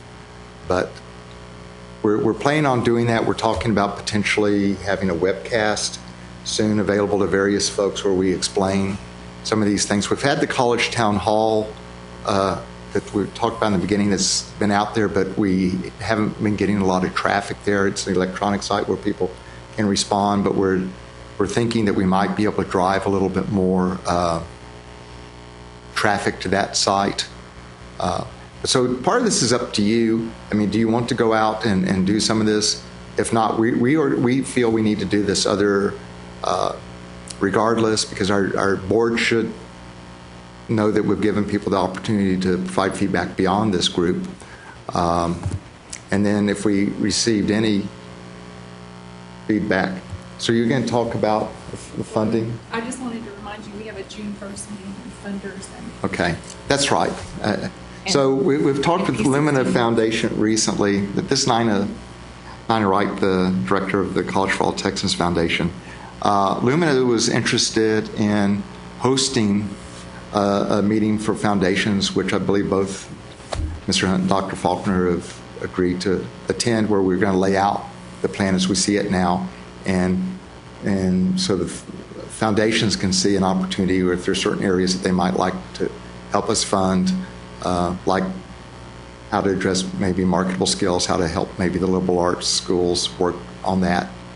Not tell them how to do it, but give them some resources to help work together. There's a range of things they may be interested in. So part of this is all of your work isn't going to go on a shelf here. And that you should be aware of that. I mean, once the board adopts this, the board will be very aggressive in going forward and doing its best to work with everyone to make sure you achieve these goals as a state. I think Nine is about to pass out for you just the newest almanac, just off the press.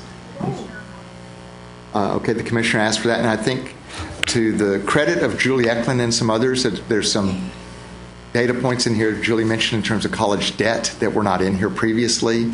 So even though the plan hasn't been adopted, some data directly related to the plan is already included in the new almanac, and that's a result of your work. So thank you for that. So do you want to entertain whether anyone would like to go out and meet with their communities, or? Well, I think you need to begin to maybe identify who the audiences would be, and then maybe we can communicate with everybody. Do that very easily. Previously, we actually had 3 years in which we went out to different regions of the state. Following the plan, we didn't really have an opportunity to do it prior to the adoption of the plan. I think it would probably make sense to at least go to some of the major metropolitan areas to share this. Yeah, and I guess I was differentiating, David, between the pre-approval time where we're trying to get feedback.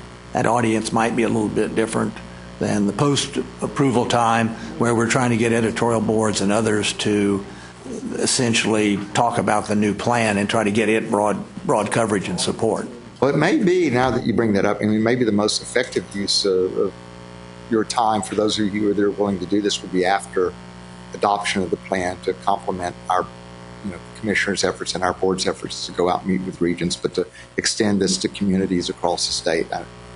We found it was a very helpful meeting in places like Tyler and some of the places that were smaller in addition to the major population areas. And in those sites, we actually had people attending who were faculty members from the schools would show up. We had local business people, we had the local legislators, and it was really a very good forum to make sure people were really informed about what it was. So that may be a better way to focus your efforts.